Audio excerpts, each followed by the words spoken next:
Hello there, and welcome to the Sleepless Scientist, a quiet little corner of the cosmos where your thoughts can unwind and knowledge becomes a soft lullaby for the night. Tonight, we're going somewhere strange and familiar, somewhere you visit every night, but never in quite the same way. A place where time bends, where logic dozes off, and where stories bloom in the dark, completely unsupervised. Yes, we're going dreaming. To learn and get cozy, I'd love if you could take a moment to like this video and subscribe, only if you truly find these quiet explorations enjoyable. And when you're ready, leave a comment to let me know where in the world you're listening from and what time it is for you right now. It's always such a joy to see all the places we gather from, each in our own little slice of time. Already, feel free to dim the lights. Maybe fluff your pillow, find your softest blanket, and let the weight of the day begin to melt away. Dreams are such a strange part of life, aren't they? So vivid, and yet so slippery. You wake up in the morning with a lingering image, a person you haven't seen in years, a room that never existed, a penguin offering you tea on a mountaintop, and then, as soon as you try to describe it, it vanishes like steam from a forgotten mug. And yet, those moments feel real. They feel important somehow, emotional, meaningful, funny, or occasionally just very, very odd. Professional are dreams, really? Why does your brain make up these strange stories while you sleep? Why do some stick with you for years, while others vanish before your first yawn? And perhaps most curious of all, how does your brain know how to do this, without you? That's what we'll be exploring together tonight. This won't be a lecture, there's no test at the end, no urgency, no pressure to stay awake or to remember everything. This is a slow walk through a misty landscape, a candlelit stroll through the rooms of your own sleeping mind. Along the way, we'll look gently at what science has uncovered, about the brain, about dreams, about memory and imagination. And if your eyes close along the way, well, that's more than okay, because this is a story about sleep, and it's made to drift with you into it. Take another deep breath, let your shoulders relax, there's nowhere else you need to be. Our journey into the dreaming brain, softly, slowly, and with just enough curiosity to light the path ahead. There's something quietly magical about sleep, isn't there? One moment you're here, present, alert, navigating the clatter and colour of the waking world, and the next, you're somewhere else entirely. Somewhere wordless, somewhere where the rules have softened, where logic has slipped off its shoes and memory floats in unfamiliar forms. You might find yourself in a city you've never seen, talking to people who feel like old friends but have no names. You might walk through doors that lead to clouds, or sit quietly in a room made entirely of your favourite scent. And when morning comes, you try to piece it all together, like trying to recall the shape of a shadow. Dreams have fascinated us for as long as we've been human. Long before we had brain scans and neuroscience, we had myths, symbols, and soft speculation. We gave dreams meanings, prophecies, warnings, desires. And even now, with all our scientific tools, they still hold a kind of reverence. Not because we fully understood them, but because they remain, beautifully, just out of reach. That's the mystery that tonight's journey will gently explore. We'll ask, what does your brain actually do while you sleep? Why do dreams feel so vivid and strange, yet so emotionally real? What parts of your mind are active, and which ones are switched off? Why do some dreams soothe us, while others stir up old fears like ripples in a pond? We'll wander through ancient theories and modern experiments. We'll meet the brain's sleepy caretakers, your hippocampus, your amygdala, your ever-curious cortex, and we'll watch the nightly performance of REM sleep unfold, like a stage play where you are the actor, director, and audience, all at once. And we'll do all this slowly, gently, in the soft half-light between waking and dreaming. You don't have to stay awake for all of it. In fact, you might find the rhythm of it, like soft footsteps on carpet, lulling you into that peaceful descent. That's perfectly all right. If drifting off, you'll be doing exactly what your brain wants, resting, wandering, letting go, maybe even slipping into a dream of your own, built quietly from your day, your thoughts, your hopes, your strange, marvellous mind. So here we are. The lights are low, the air is still, is into the world behind your eyelids, the quiet theatre of the sleeping brain. Let's begin with what seems like the simplest question of all. What is a dream? At first glance, it feels almost too obvious to ask. Everyone dreams. You've had thousands of them by now. Quiet ones, strange ones, forgettable ones. Maybe even a few that changed you. But when you try to explain what a dream is, the words slip away like water through your fingers. A dream is a story your brain tells when you're not there to interrupt it. Or perhaps it's a movie that writes itself in real time, using memories as props, emotions as actors, and your sleeping brain as the curious director. That's poetry. Wildfires, ever so gently, gives us a more grounded definition. A dream is a series of thoughts, images, sensations, and emotions that occur involuntarily in the mind during certain stages of sleep, most vividly during REM or rapid eye movement sleep. Still, definitions only go so far. What you feel in a dream matters just as much as what it's made of, because in a dream, you believe. Undermined that your dog can talk, you believe that you're late for an exam in a class that doesn't exist. You believe that the house you've never seen before is somehow your home. And you believe all of this with the quiet conviction of someone who doesn't think to ask questions. That's the strange trick of dreaming. It doesn't just create images, it creates reality, or at least a temporary version of it that feels deeply true, right until the moment you wake up and wonder why you were arguing with a traffic cone. Dreams can stir up emotions with surprising intensity. You might wake up with tears on your cheeks after seeing someone you've lost, or feel a sudden jolt of panic because your dream self just realised they were being chased through a garden of clocks. Or you might simply open your eyes, feeling calm, as if something unresolved quietly resolved itself while you slept. Peacefully can be visual, yes, but they can also be emotional echoes, memory fragments, sensory patchworks. Some people dream in full scenes, like watching a play unfold. Others experience only flashes of places or ideas, without form or dialogue. There's no one way to dream. That's part of what makes it so beautifully, stubbornly human. Forbidden. Lee.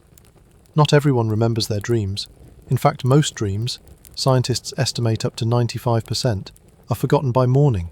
They vanish before your first sip of water, before your alarm clock fully rings out. It's not that you didn't have dreams, it's that you didn't hold on to them before they floated away.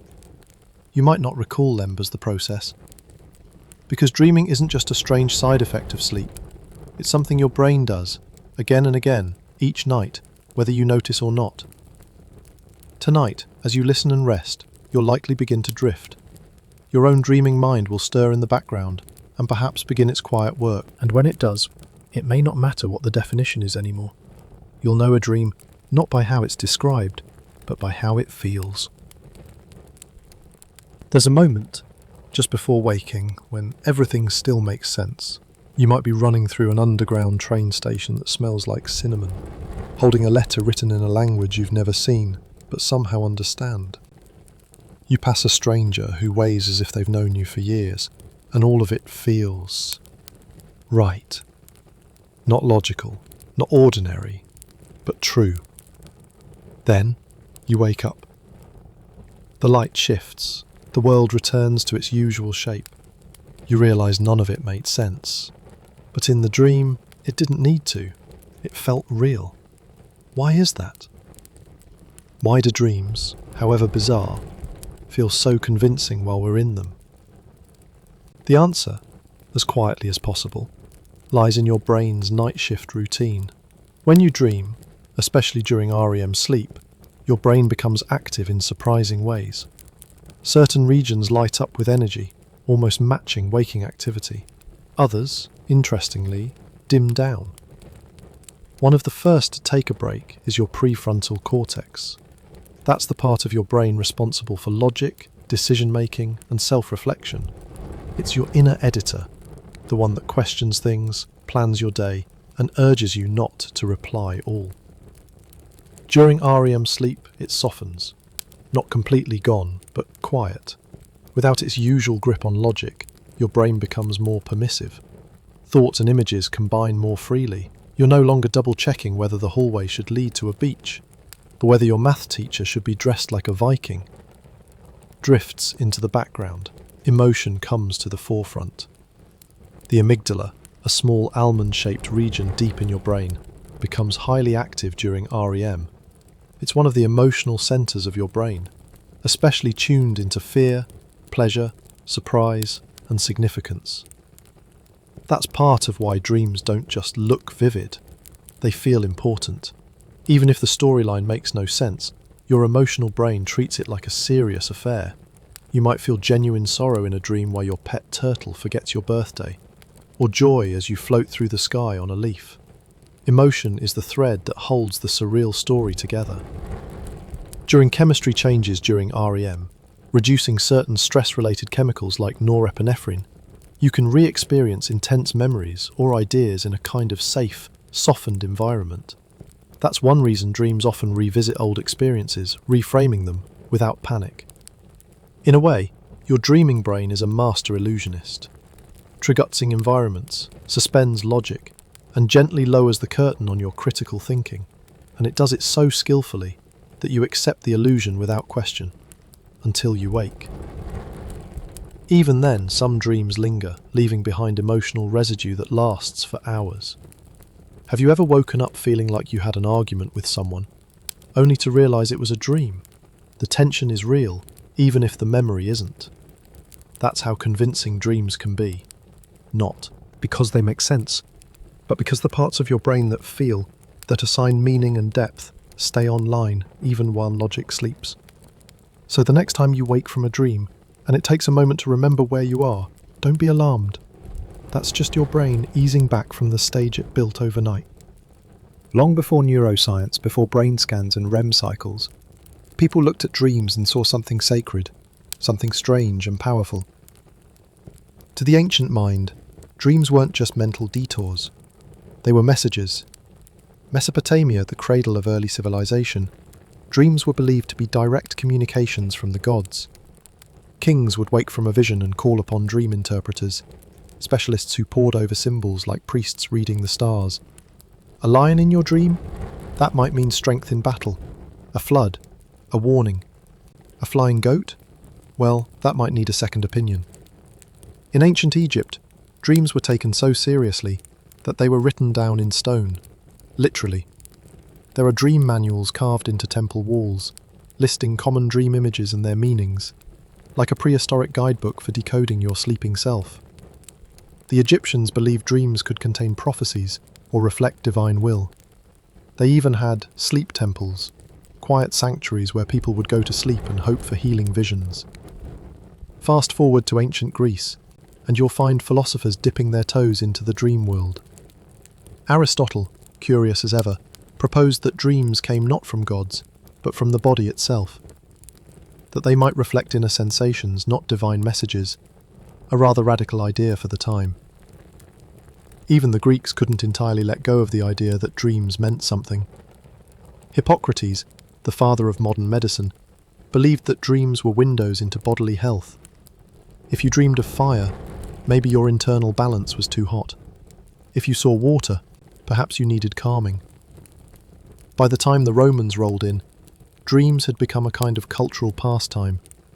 Dream books circulated across the empire, offering readers a chance to decode their nighttime adventures. Some generals even claimed to make military decisions based on what they saw in their sleep. Of course, not everyone agreed. The Stoic philosopher Chrysippus thought dreams were little more than mental static, leftovers from the day stirred up by digestion and too much wine. A way to know that even 2,000 years ago, people were debating whether their dreams were cosmic messages or just a reflection of too much goat stew. But regardless of interpretation, one thing remained consistent. Dreams were noticed. They were written down, talked about, worried over, and treated with reverence. Because even then, just like now, dreams felt personal, important, mysterious. 9/18 and they still do. Even today, in a world full of algorithms and artificial intelligence, there's something disarming about waking from a dream you can't explain.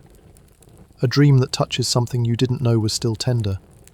A dream that leaves you wondering, not just what it meant, but where it came from. Need Session will move forward in time to the dream thinkers of the modern era, Freud, Jung, and the scientists who find a being sent tried to turn dreaming into something observable. But for now, let's linger here, in the candlelight of early history. Back when people looked at dreams the way they looked at stars. Not with certainty, but with wonder. Now let's step gently from ancient temples into velvet-lined drawing rooms and candle-lit studies. into a time when dreams were no longer thought to descend from the heavens, but instead to rise up from deep within the self. The 19th and early 20th centuries brought us a new kind of dream interpreter, one armed not with scrolls, but with psychology. And sitting at the centre of that change, quite literally on a couch, was a man named Sigmund Freud. Kang Freud believed that dreams were the royal road to the unconscious. To him, your dreams weren't messages from gods, but coded expressions of repressed thoughts, desires you couldn't admit to yourself during the day. He wrote an entire book about it, The Interpretation of Dreams, filled with symbols, hidden meanings, and rather a lot of unresolved issues involving one's parents. To Freud, nothing in a dream was accidental. That train entering a tunnel? That wasn't just a train. Of course, not everyone agreed with his take. Even his own protégé, Carl Jung, wandered off in a different direction. Jung believed that dreams weren't just personal, they were deeply universal. That within every person's dream lay symbols shared by all of humanity. The wise old man, the shadow self, the mother, the hero.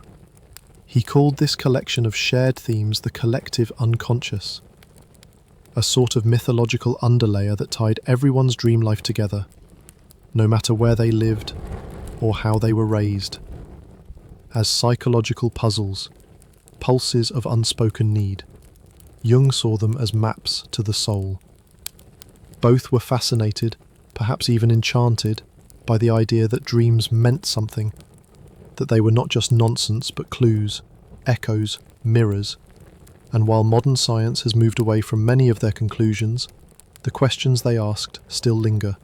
What does it mean to dream of flying? Why do certain dreams repeat? Why does a dream about something trivial, like a childhood swing set, or a hallway that never existed, leave us with such a deep, emotional imprint? Today, researchers are more likely to talk about neurochemistry and sleep cycles than hidden wishes or ancient archetype. But even the most data-driven sleep scientist has to admit, there's something about dreams that invites more than just measurement, and perhaps that's the real thread that stretches from Mesopotamia to Freud to now. The belief that our dreams matter, even if we don't fully understand them. In a way, dreams are like letters written in a language we've only just begun to decode, half sense, half symbol, shaped by memories, moods, and things we didn't know we'd remembered. You don't have to believe in prophetic dreams to feel their power. You just have to remember one that stayed with you, the one that still glows quietly in the back of your mind, like a candle in a closed drawer. Congressional is enough to know. Something is happening while you sleep. Something your waking self only gets a glimpse of. Something worth paying attention to. Now that we've tiptoed through ancient oracles and early psychology, let's return to the quiet hum of science and ask a question that still keeps researchers awake at night. Why do we dream? It seems like such a basic function. Every night your brain spins out stories, images, fragments of emotion and memory, all while your body lies still. But why? Could it possibly serve to dream of being chased through a forest by a pancake on roller skates? Strangely enough, the answer might be to heal. One of the most compelling modern theories is that dreaming, particularly during REM sleep, helps with emotional regulation. Throughout the day, your brain is a sponge for feelings, frustration, delight, anxiety, joy. Each interaction, each moment of tension or celebration, leaves its mark. And by nightfall, you're often carrying more than you realize. REM sleep, it turns out, might be when your brain processes that emotional backlog. During REM, regions like the amygdala, which helps you feel fear, excitement, and emotional intensity, are highly active. But the stress chemicals your brain normally releases, like norepinephrine, are notably reduced. This means you can re-experience emotional situations in a kind of calm, padded environment, like revisiting a memory through a soft filter. It's as if your brain is saying, let's take another look at that moment, without the panic. Proximity, in this view, are like overnight therapy. Your brain replays difficult scenarios, unresolved feelings, or lingering stress, but without overwhelming you. And by morning, those emotional edges might feel just a little duller, a little easier to carry. In fact, some researchers believe this is why we often dream about things that upset or confuse us. Arguments, heartbreaks, moments of fear or embarrassment. It's not your mind torturing you, it's your mind sorting things out. This theory helps explain why people who are deprived of REM sleep often feel emotionally raw, irritable, or mentally foggy. It's not just the lack of rest, it's the lack of that quiet processing space. And this isn't just theory. Hull scans show real differences between people who sleep well and those who don't. Those who get rich REM sleep often handle emotional stress better, remember complex emotional memories more clearly, and even show stronger connections between emotional and logical brain regions. In other words, dreaming doesn't just help you remember, it helps you feel better. So, if you've ever woken up feeling lighter, even after a heavy dream, now you know your brain may have just spent the night gently sweeping out emotional clutter. Like tidying up a room you didn't know had grown so dusty. Not all dreams are soft emotional rehearsals. Some are louder, wilder, packed with scenes that feel like thrillers or puzzle rooms. And that's led scientists to another theory, one that views dreams not just as emotional filters, but as a way for your brain to practice survival. It's called the threat simulation theory. According to this view, dreaming may have evolved as a kind of nightly training ground, a place where your mind can run through imaginary threats, chases, confrontations, fears, without putting your actual body at risk. You might dream about being lost in a city, chased by shadows, or trying to climb a cliff that crumbles with every step. And while these dreams often leave you sweating or unsettled, they also let your brain rehearse danger quietly, safely. It's like a fire drill, but for your primal instincts. Interestingly, people who have experienced trauma or who live in more dangerous environments often report more frequent, vivid and intense dreams. Their minds, it seems, stay on higher alert, even during sleep. And children who are still learning how to navigate the world often dream about being chased, lost or left behind. These dreams, though upsetting at times, may be part of how the young brain learns to respond to uncertainty and fear. Flooring. From an evolutionary standpoint, it makes a strange sort of sense. In a world filled with real physical threats, saber-toothed tigers, lurking predators, unfamiliar caves, being able to mentally prepare for surprise danger might have helped early humans survive. And even now, long after the tigers have gone, our brains still rehearse. Their dreams are useful rehearsals. Some are just surreal chaos, a missed test in a class that doesn't exist, or a tidal wave rolling over a playground shaped like your old apartment. Buffalo. But even those dreams might reflect a deeper instinct, the brain's urge to anticipate, respond, adapt. Not perfectly, not logically, but emotionally, and often symbolically. Remember that in dreams the threat doesn't have to make literal sense. It's not always about the content, it's about the feeling, the uncertainty, the quickened pulse, the need to act, to escape, to respond. Flooring. Simulation. Abandonment, that's your brain saying, let's try this scenario just in case. Reluctantly, heart thudding, maybe a little confused, it's possible that your brain just completed another quiet round of practice, incarcerated without you ever leaving the comfort of your bed. So far we've explored how dreams might help us feel better, and how they might prepare us to survive. But what if dreams are also a playground for creativity? This brings us to another beloved theory, that dreams are the mind's way of stretching beyond what's logical, to find new patterns, new connections, new insights. In this view, dreaming isn't just repair work, it's invention. I've probably found you go to bed puzzling over something, a decision, a question, an idea. You fall asleep, and somewhere in the quiet depths of night, a new thought bubbles up. Maybe it's strange or incomplete, but it feels right. And by morning the problem seems clearer, sometimes even solved. Bankrupt, you wouldn't be alone. Phased inventors and scientists have claimed to find breakthroughs in their sleep. Paul McCartney said the melody to Yesterday came to him in a dream. Mary Shelley's vision of Frankenstein, too, began in that blurred space between waking and sleeping. The chemist August Kekulé dreamed of a snake biting its own tail, a symbol that helped him realise the ring structure of the benzene molecule. The rules are suspended. Your brain isn't bound by the usual filters. It can blend the familiar and the absurd. It can remix old memories into new stories. It can wander off the well-lit path and explore the quiet edges of your imagination.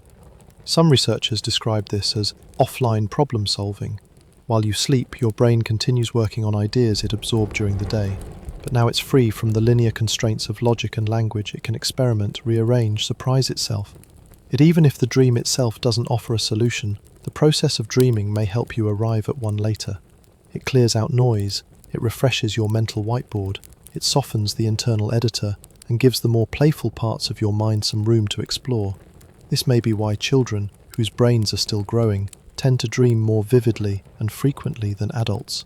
Their minds are constantly testing, building, reshaping the world around them, and their dreams reflect that wild, wonderful construction site.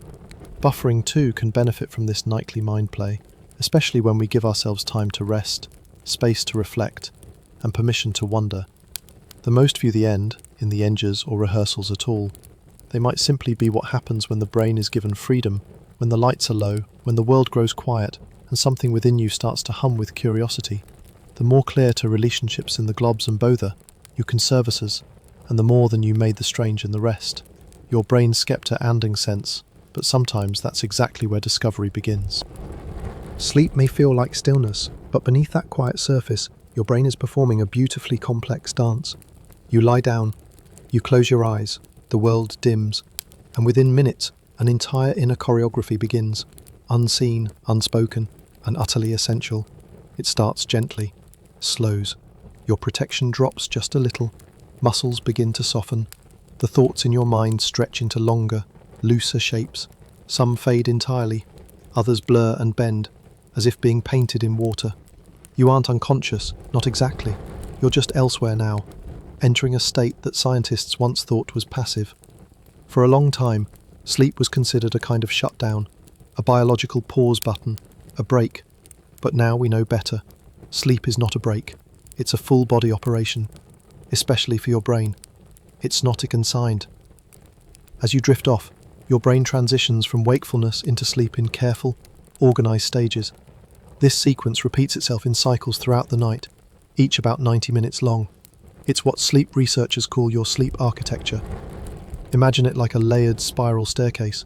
You descend one level at a time, light sleep, deeper sleep, then finally that strange and wondrous level called REM sleep, where the wildest dreams often begin. Airborne, then slowly, you climb back up again, passing through those same layers before descending once more. This rise and fall repeats itself 4 to 6 times through the night, with different stages taking turns at center stage. Early in the night, your body prioritizes deep sleep, a time for physical restoration, tissue repair, immune support. Later in the night, REM sleep becomes more frequent and prolonged, letting your mind process emotions, solidify memories, and yes, create those vivid dreams we're so curious about. Each cycle has its own shape and rhythm, like a musical movement in a long, sleepy symphony, and through it all, your body knows exactly what to do. Your heart rate changes, your brainwaves shift into new patterns, hormones rise and fall like tides. It's a choreography that requires no conscious thought, just the quiet trust of drifting off and letting the deeper parts of you take the lead. Even when you think nothing is happening, your brain is doing so much. It is filing memories, resetting systems, rehearsing ideas. It is dreaming, mending, sorting, strengthening. Sleep isn't the absence of activity. It's a different kind of work, the kind your waking self can never quite witness, but always benefits from. So tonight, as you feel yourself begin to drift, remember, you're not shutting down. You're entering the most beautifully orchestrated system your body knows. Switch is not silence, it's a quiet masterpiece. If sleep is a symphony, then its opening notes are soft and tentative, like a curtain slowly lifting in a quiet theatre. The first stage of sleep is called N1, or light sleep. This is the gentle descent, the borderland between waking and dreaming. If you've ever drifted off on the couch, only to snap awake thinking you were still holding your phone, that was probably N1. During this stage, your muscles start to relax, your breathing evens out, your eyes may roll slowly behind your lids. It's the moment where the waking world begins to loosen its grip, but hasn't let go entirely. You shift too, from the busy alert beta and alpha waves of wakefulness, into slower theta waves. These early waves signal that your brain is easing into a quieter rhythm. And sometimes, in N1, you'll feel your limbs twitch, little jolts that can startle you awake, just as you're about to let go. This sensation is known as a hypnic jerk, and it's surprisingly common. You're not falling off a cliff or being pulled from sleep by a ghost. It's simply your nervous system adjusting to the drop in awareness. A small internal misfire, nothing more. If someone wakes you up during N1, you might say, "I wasn't asleep." And technically, you're a little bit right. You were just beginning to drift. Drift you do, and soon you slip into stage N2, the second phase of non-REM sleep. This is where sleep starts to settle in more deeply. Your heart rate slows, your body temperature drops, your muscles go quieter. You're no longer just resting, you're truly sleeping now. Stage N2 is fascinating because your brain isn't entirely quiet here. It produces short bursts of activity called sleep spindles, sudden rapid bursts of oscillating brainwaves that last about half a second. And then there are K complexes, single large waves that seem to help you stay asleep by filtering out distractions. Flaming you're sleeping in a room with distant traffic. Your brain, during stage N2, notices the sound, but instead of waking you, it throws up a K complex, like a librarian shushing a whispering guest. Not now, we're resting. This problem's so bone of your night, about half in fact, is spent in this N2 stage. It doesn't get much attention. It's not dramatic, but it's quietly essential. It's like the backstage crew of a theatre production, working in the shadows, keeping everything running. And slowly, almost imperceptibly, you begin to sink deeper towards stage N3, the deepest, slowest and most restorative stage of all. But before we get there, let's pause. Let your thoughts drift. Let the rhythm of your breath settle. Let the hum of these soft brain rhythms become familiar. To something lubit pushing to sleep. We heard with your sleep resolves in starting in sleep deeper. The group speaks created to car seatons to what the life of least tend to op. Your asp quiet choreography. Your promiseness and Cossie's wake. The least tend of the sleep resolves to go from what the next step is where true rest begins. Now we arrive at the slow, quiet heart of sleep. Stage N3, also called deep sleep or slow wave sleep, is where the real magic of physical restoration happens. If the earlier stages were a winding staircase, N3 is the wide landing at the bottom. Still, heavy, safe. In this stage, your brain produces delta waves, the slowest and largest brain waves you'll generate all night.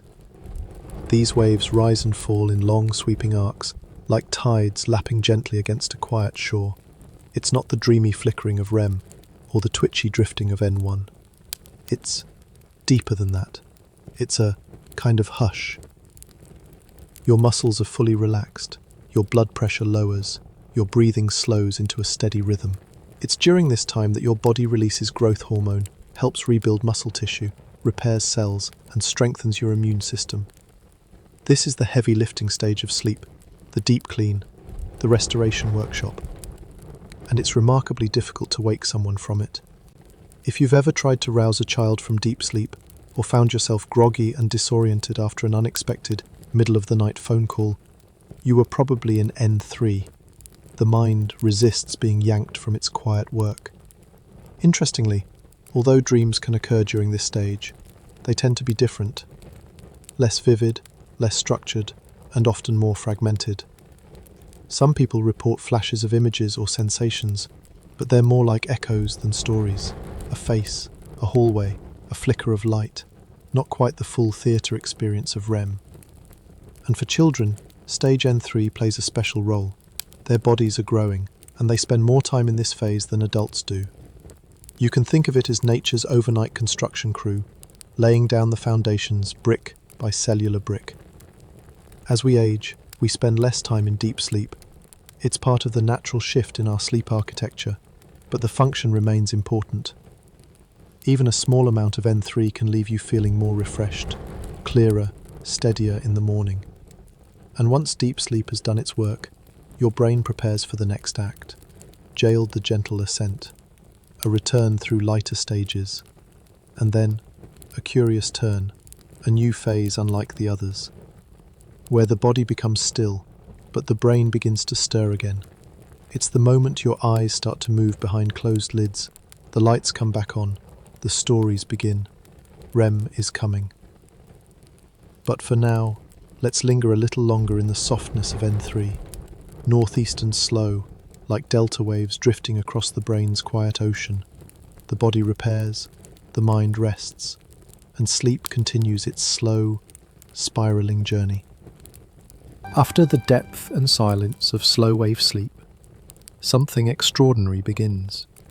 Your brain, so recently wrapped in quiet delta rhythms, starts to light up again, almost as if it's waking.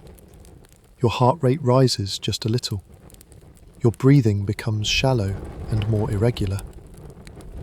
Behind your closed eyelids, your eyes begin to flick and dart as if watching something unfold. This is REM sleep, rapid eye movement, the crown jewel of the sleep cycle, and for many, the most mysterious. You enter REM around 90 minutes after falling asleep. By then, you've passed through the earlier stages, N1, N2, deep N3, and returned to lighter sleep. But REM is different. It's not just another rung on the ladder, it's its own world entirely. Polling, and in this world, your dreams come alive. In REM, your brain becomes remarkably active.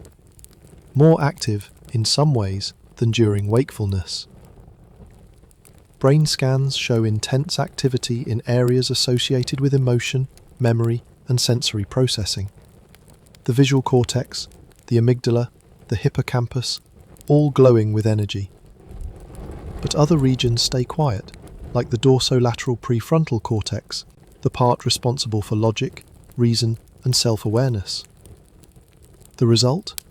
A state in which the mind is awake enough to feel and create, but unbound by the constraints of reality. That's why REM dreams feel so vivid, so emotional, and so deeply strange. Positioned in this stage, your brain weaves stories. It blurs timelines, bends physics, resurrects long-lost people, and lets you fly, run, argue, cry, or simply wander through rooms made of memory.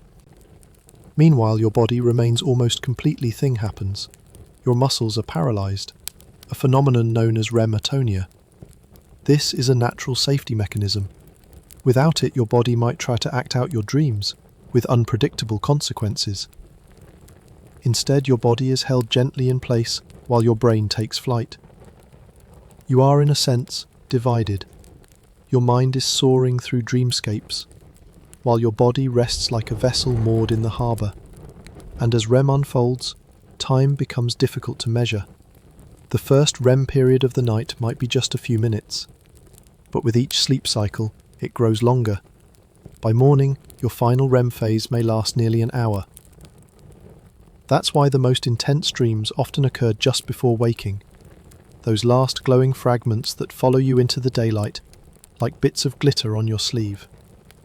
So if you've ever woken with your heart racing, or with a strange sense of having lived a second life in the night, you were probably emerging from REM. Your brain just told may have taken place in the space of minutes. If REM sleep is the mind's dream theatre, then its cast is made of memories, emotions, and something quieter, something more mysterious.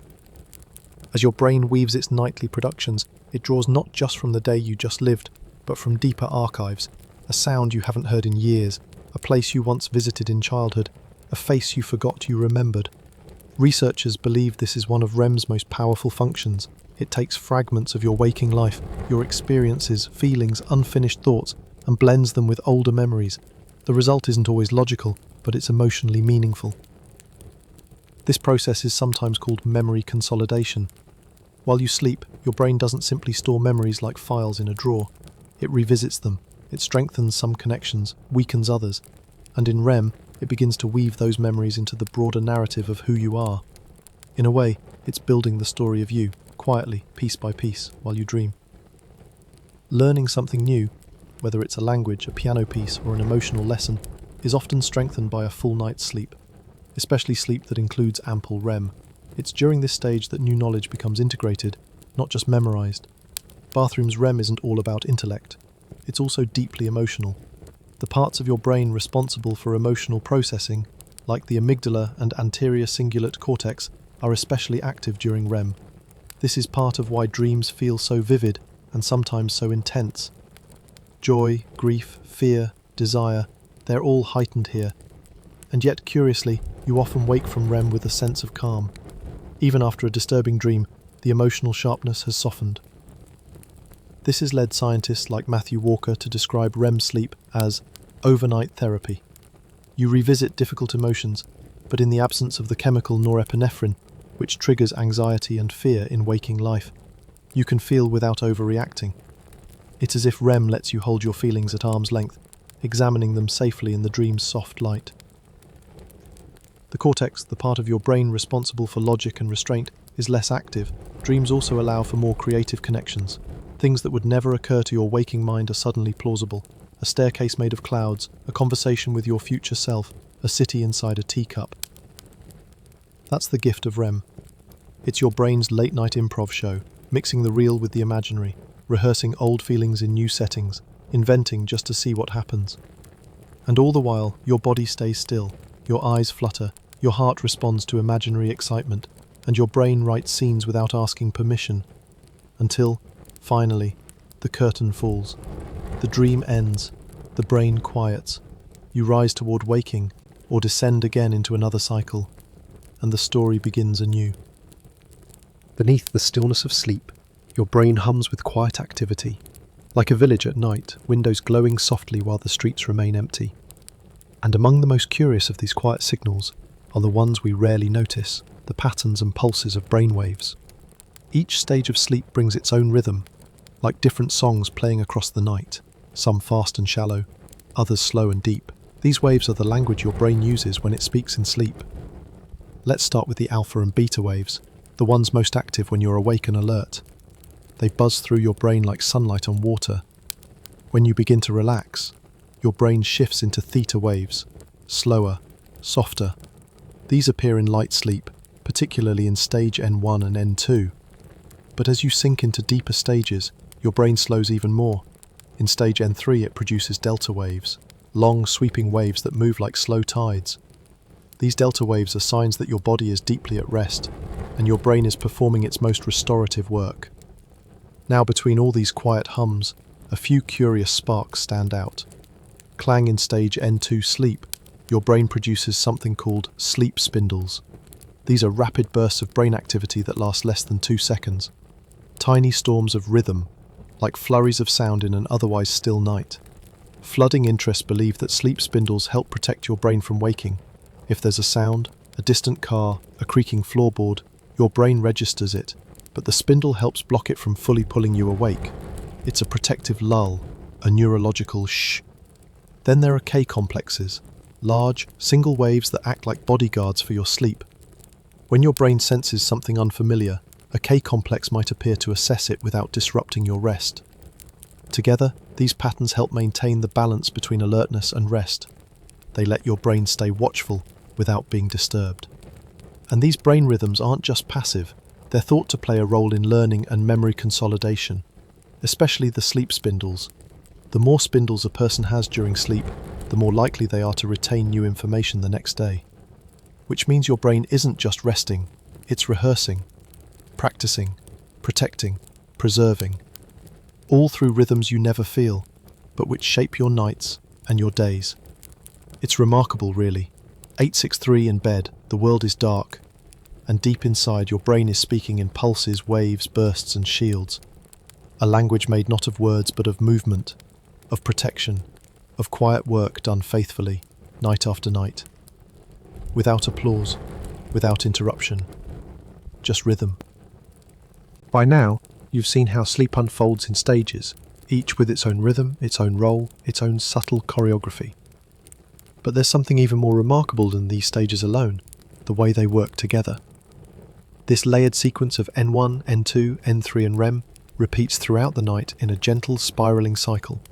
Like the slow turn of a windmill, it draws in the hours, reshaping your night into waves of rising and falling depth. This is your sleep architecture, and like the architecture of a great building, its strength lies in the way the pieces support each other. Each 90-minute cycle has its own balance.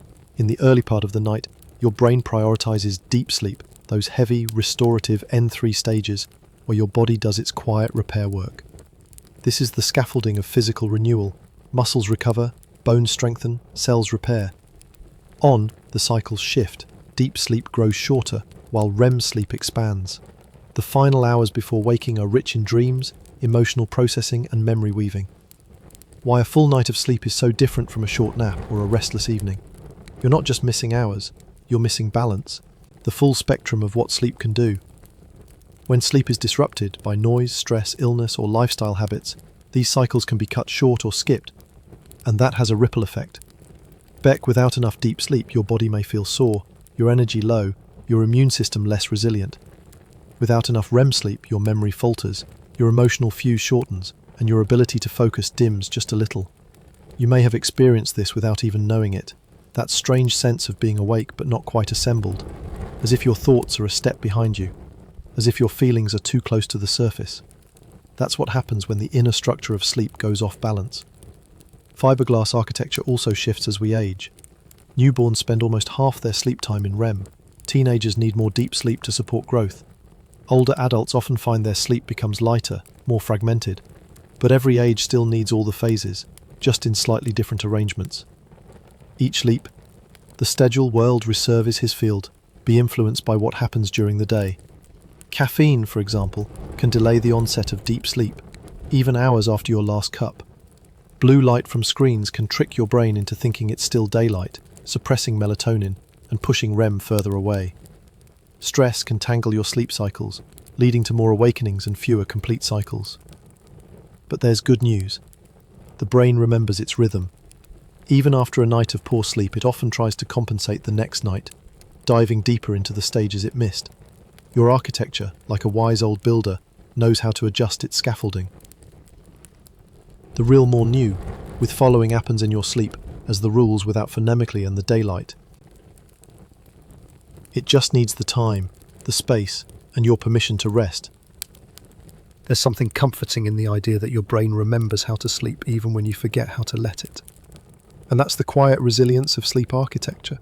Even if it gets knocked off balance by travel, stress, overthinking, or just too many late nights staring at glowing screens, your body will try to restore what was lost.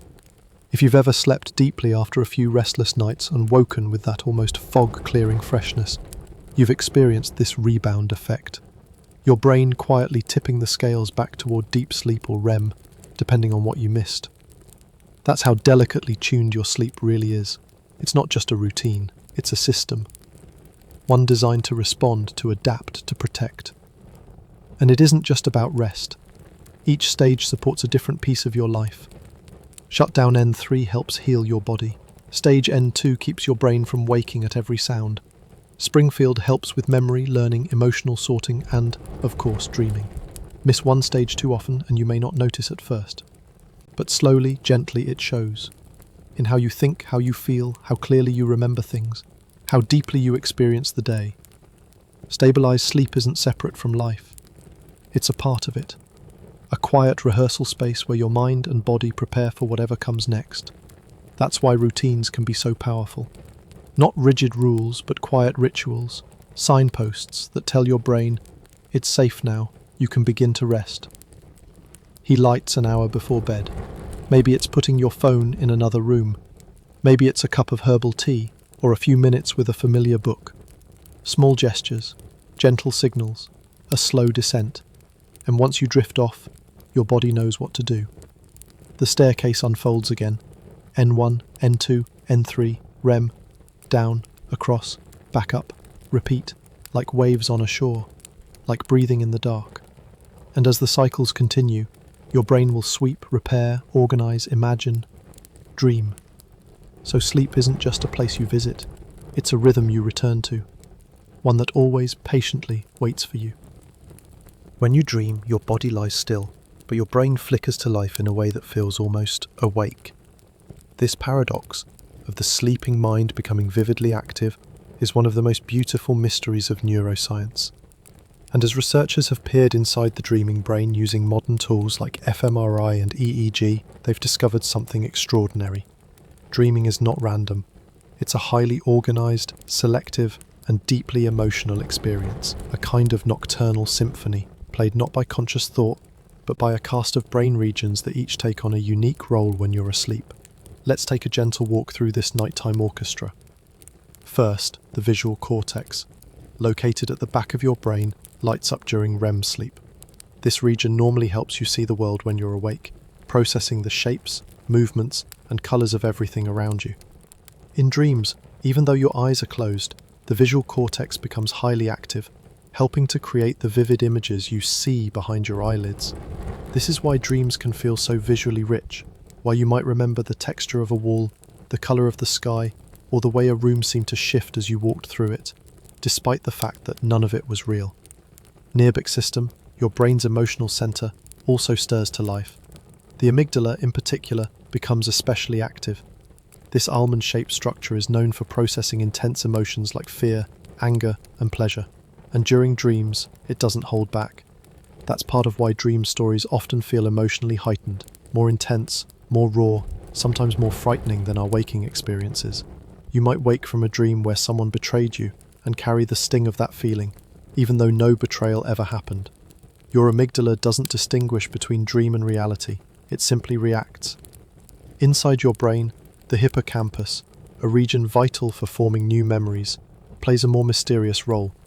It's active, but not as dominant as it is during waking life. This may explain why dreams often feel disconnected from real timelines, or why it's hard to remember them clearly once you wake. The normal pathways for memory storage are working differently here, more like quick sketches than detailed records. And while these regions are active, one area remains unusually quiet, your prefrontal cortex. This is the rational part of your brain, the planner, the decision maker, the inner voice that usually questions things. When you're awake, your prefrontal cortex might say, "That doesn't make sense," or "Why are we floating above a forest made of chocolate?" Just dreams, this region is dulled, which is why so many surreal things go unquestioned while you sleep. You simply accept them. You adapt to the dream's rules. The result is a creative space where logic loosens and the brain tells. Stories not bound by physics or reason. And in that space, your mind wanders far, from memories to metaphors, from sorrow to sweetness, all stitched together by the quiet spark of sleeping neurons. This is not chaos. It's choreography, Melia's emotional, richly woven story, crafted every night by a brain that never truly rests. Let's linger a moment longer inside the dreaming brain, because even in sleep, where time is slippery and the scenery shifts like mist, your brain follows patterns. It's not just flickering randomly, it's performing a kind of night work, delicately assembling meaning from memory, emotion, and imagination. In recent years, researchers have been able to watch this happen in real time. Using functional MRI scans, they've seen how different regions pulse and light up during REM, especially in people experiencing vivid dreams. What's especially fascinating is that many of these active regions mirror what happens when you're awake and immersed in a story, whether reading a novel, watching a movie, or remembering something personal. The brain isn't just recycling information, it's reliving and recombining. So call this the default mode network, a set of connected brain regions that activate when your mind is at rest, not focused on the outside world. This network plays a role in daydreaming, introspection, and imagination. And during REM sleep, it becomes a rich, internal stage for dreams to unfold. In other words, your brain doesn't need the world to tell a story. Breached, it just needs quiet. This network may also help explain why dreams sometimes feel strangely insightful, or why they bring together ideas you hadn't consciously connected.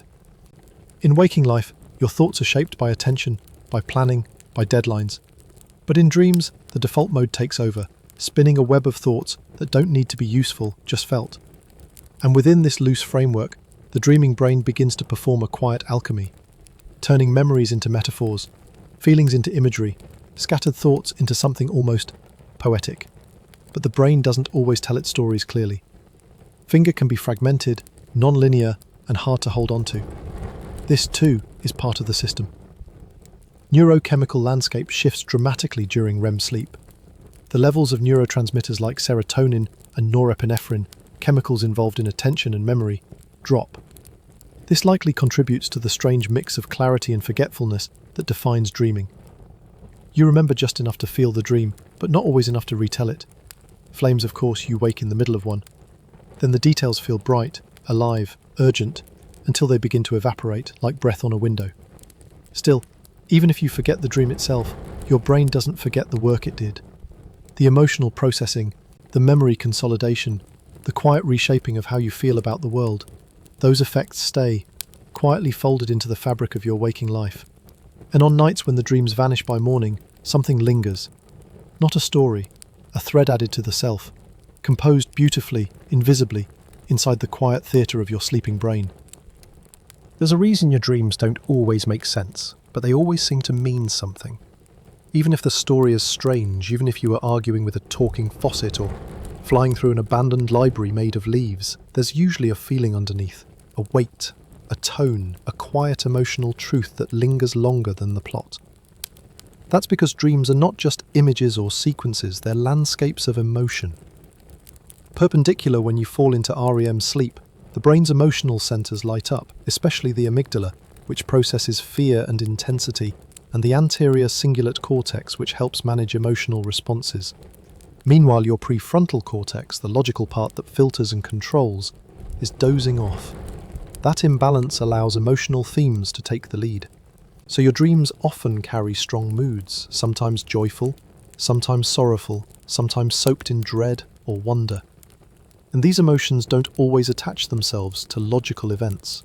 You might feel terrified without knowing why, or feel safe while floating in a place that shouldn't exist. Prosecute because the brain doing emotional work without a script. Windshield believe this is partly how we process unresolved feelings. Dreams allow us to revisit emotional memories, but in a symbolic or distorted form, one that's easier to approach than reality. In this sense, dreaming becomes a rehearsal space for grief, frustration, love, longing, fear, and even shame. Toast did not dream about the exact thing that's bothering you, but you'll dream about something that feels like it.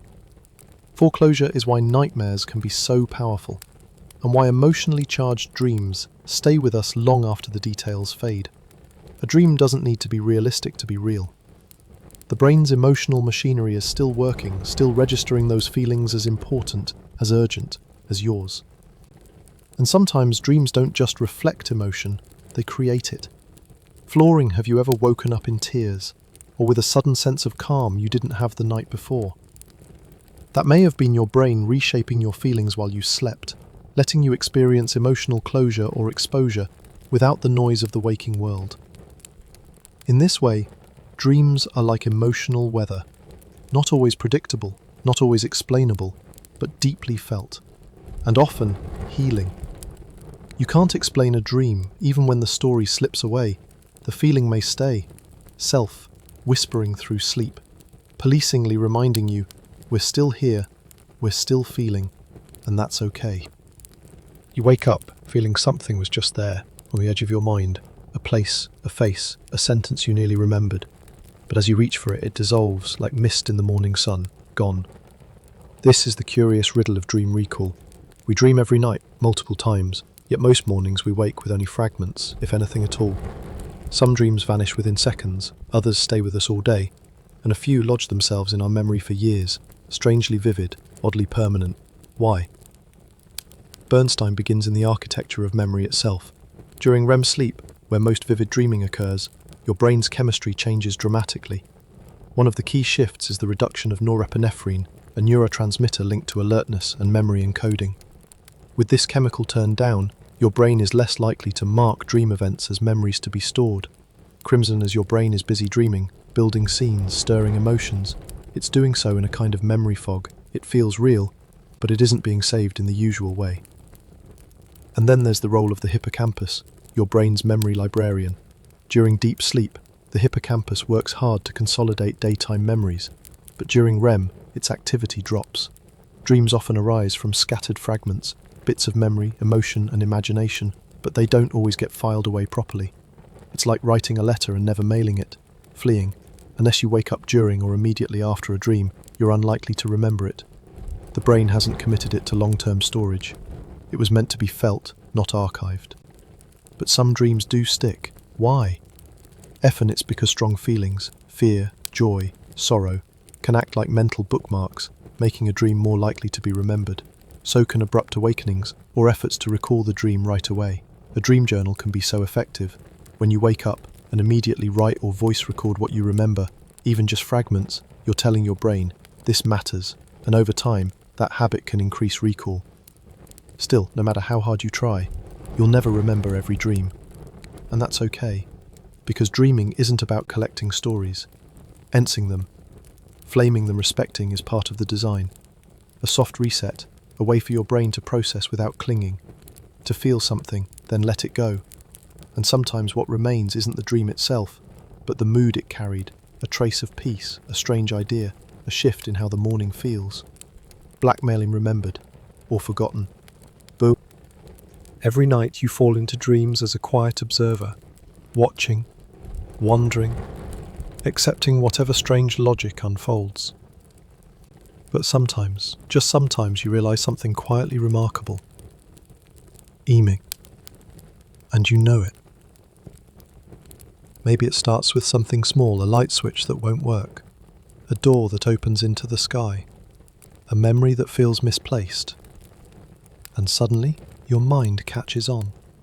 This isn't real. You're dreaming. And then comes the shift.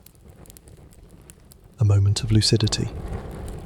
This is lucid dreaming, the rare, beautiful state where your sleeping mind becomes self-aware, where you not only observe the dream but begin to shape it, direct it, even play within it.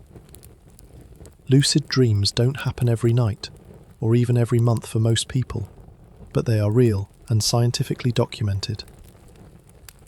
The term was first coined in 1913 by Dutch psychiatrist Frederik van Eden, who described the sensation of being conscious while still immersed in the dream world. Since then, researchers have explored lucid dreaming through brain imaging, sleep studies, and even real-time communication with dreamers while they're still asleep. Incredibly, some trained lucid dreamers have been able to signal from within their dreams by moving their eyes in specific patterns. Yes, while dreaming. Because even when the body is paralyzed during REM sleep, the eyes remain free to move. This discovery opened up new doors. Scientists could now study dreaming not just as a passive phenomenon, but as an interactive one. A two-way window into consciousness. So what exactly happens in the brain during a lucid dream? Recognized in studies using EEG and fMRI, lucid dreaming shows a distinct pattern of brain activity, somewhere between regular REM sleep and wakefulness. The prefrontal cortex, normally quiet during dreaming, shows increased activation. That's the part of your brain responsible for logic, awareness, and decision-making. It's as if, for a brief moment, the lights come back on. You're dreaming, but you're aware. And once that awareness settles in, something shifts in the emotional tone of the dream. Fear lessens, curiosity rises. You might fly, you might talk to a memory, you might simply explore. Lucid dreaming isn't about control exactly. It's more like becoming a conscious guest inside your own imagination. And for many people, that shift is enough to create awe. Wonder, a feeling of possibility that lingers into waking life. Because what could be more human than dreaming and knowing you're dreaming? Once you've had a lucid dream, it tends to stay with you. Not just the memory of flying over a glowing forest or swimming through a mirror, but the feeling of wonder. The realization that your mind, even in sleep, can wake up inside itself. Naturally, the next question becomes, can we learn to lucid dream? And the answer is yes. For some people, with practice, lucidity becomes more likely. Not guaranteed, not nightly, but reachable. Like a lighthouse in a foggy sea, flickering, elusive, but real. There are several techniques that have been studied, practiced, and whispered across sleep communities for years. One of the most popular is called reality testing. This involves gently questioning your environment throughout the day, looking at your hands, reading text, flipping light switches and asking, am I dreaming? Over time, this habit can spill into your dreams, and when it does, that question, am I dreaming, can be enough to spark awareness. Another method is the mnemonic induction of lucid dreams, mild technique. As you're falling asleep, you repeat a quiet intention. Next time I'm dreaming, I'll remember I'm dreaming. This cue, held softly in the mind, can sometimes carry into REM and trigger lucidity. There's also wake back to bed, WBTB, a practice where you wake up after several hours of sleep, stay awake briefly, and then go back to bed. This increases the likelihood of re-entering REM sleep with a more conscious mind. Freezes are guaranteed, but many lucid dreamers report that consistency, patience, and a gentle curiosity help more than force or expectation. And then there's the question of why. Why seek lucidity at all? For some, it's about curiosity, the joy of exploring a world shaped entirely by thought. For others, it's therapeutic. Lucid dreaming has shown promise in helping people manage recurring nightmares, giving them a sense of agency in otherwise helpless scenarios. Absorbs of many, it's simply about wonder. Not control, not escapism, just the quiet, extraordinary experience of knowing you are inside your own mind, and it's okay to look around. Because even in lucidity, the dream remains mysterious. You might steer the ship, yes, but the sea, the stars, the sky, they still surprise you. And when you wake, whether or not you remember the full journey, something may have shifted. A little more trust in your imagination, a little more awe for the mind that builds worlds while you sleep. And that soft is, in the quietest hours, you are more awake than you ever realized. There's a special kind of thinking that happens in dreams. It's not quite problem solving, not quite storytelling. It's more like improvisation, an unfolding flow of images, symbols, and ideas that often surprise even you. You might begin in a forest, then walk through a door into your grandmother's kitchen, only to find a choir of frogs singing your childhood nickname, and it all makes sense until you wake up. But that wild, surreal logic, it might be one of the brain's most powerful tools for creativity.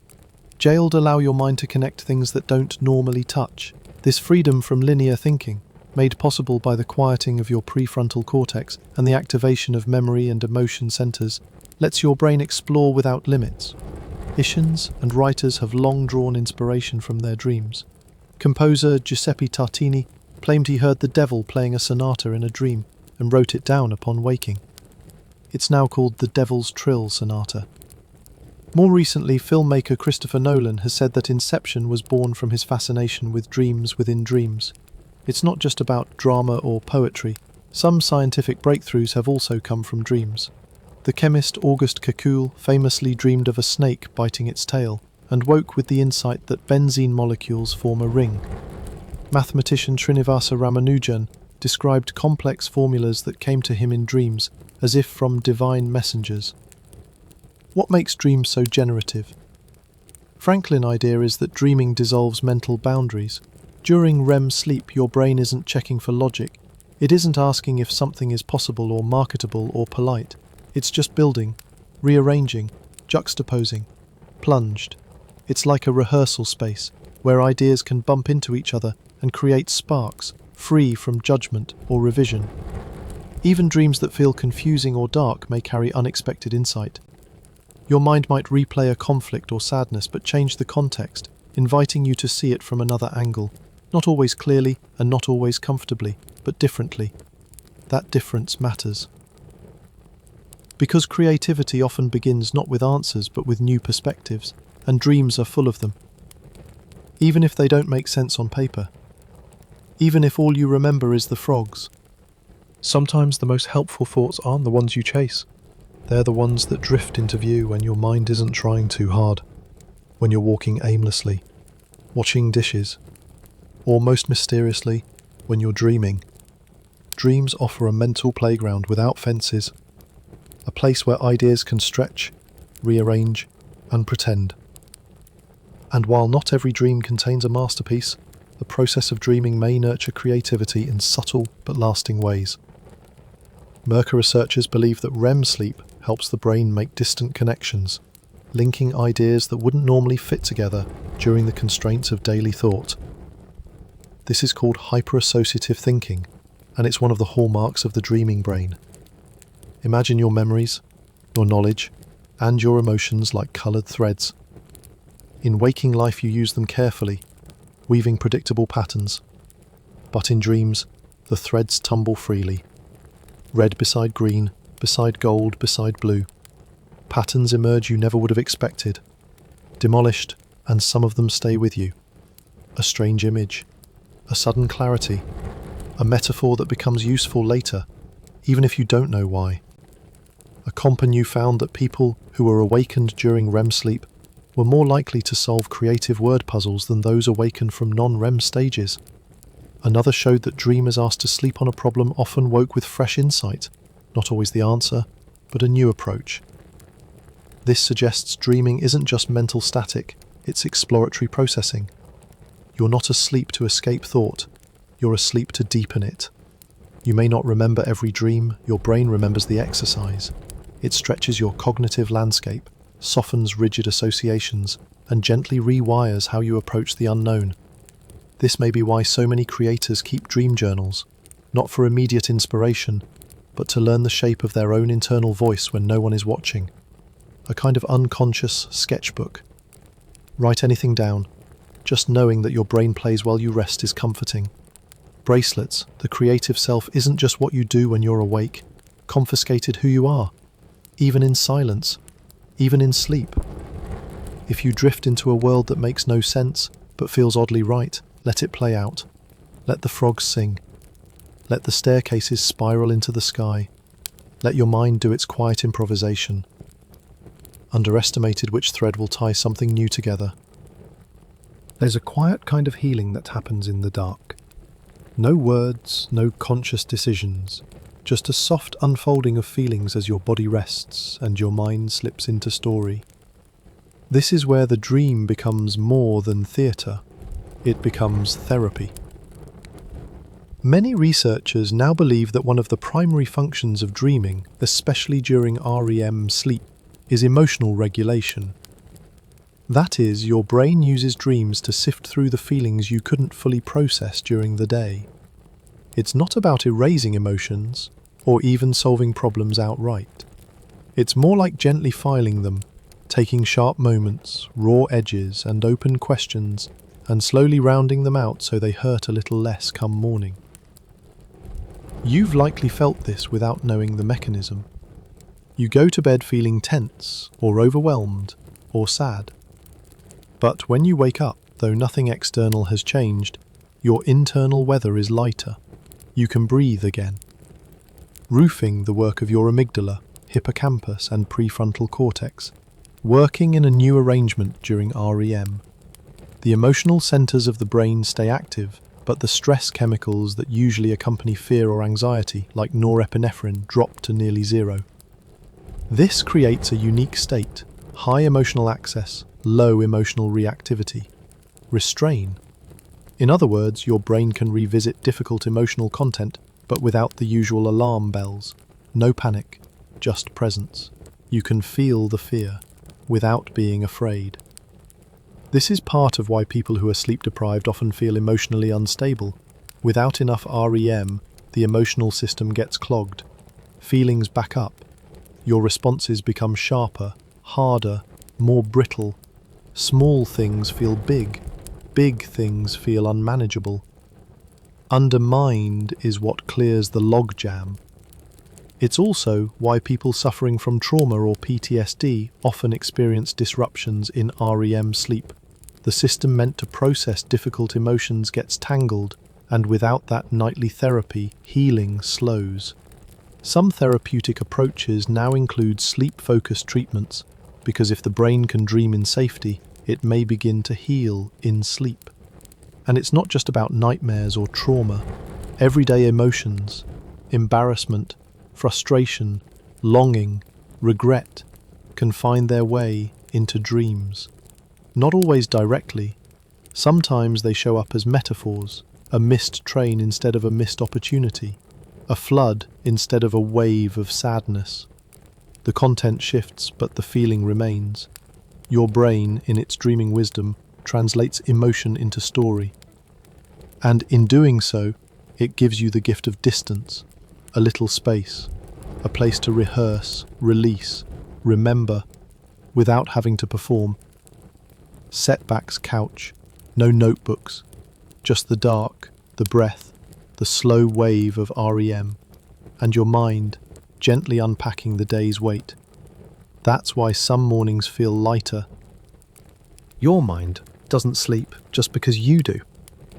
Even in the stillness of night, while your body rests and your eyes flutter beneath closed lids, something inside you keeps working. Not with spreadsheets or to-do lists, but with puzzles, ideas, and tiny fragments of thought you didn't have time to finish during the day.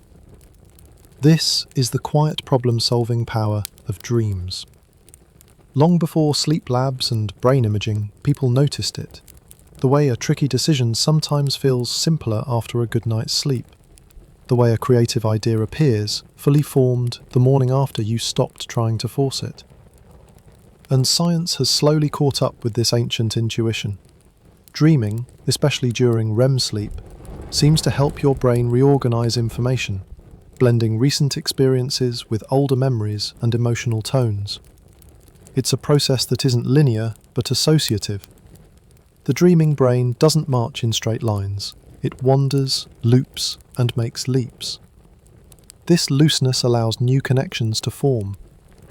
One famous experiment had participants work on a complex logic puzzle. Those who were allowed to sleep before finishing it, particularly those who experienced REM, were significantly more likely to discover a hidden shortcut when they returned to the task. They didn't just rest, they restructured the problem.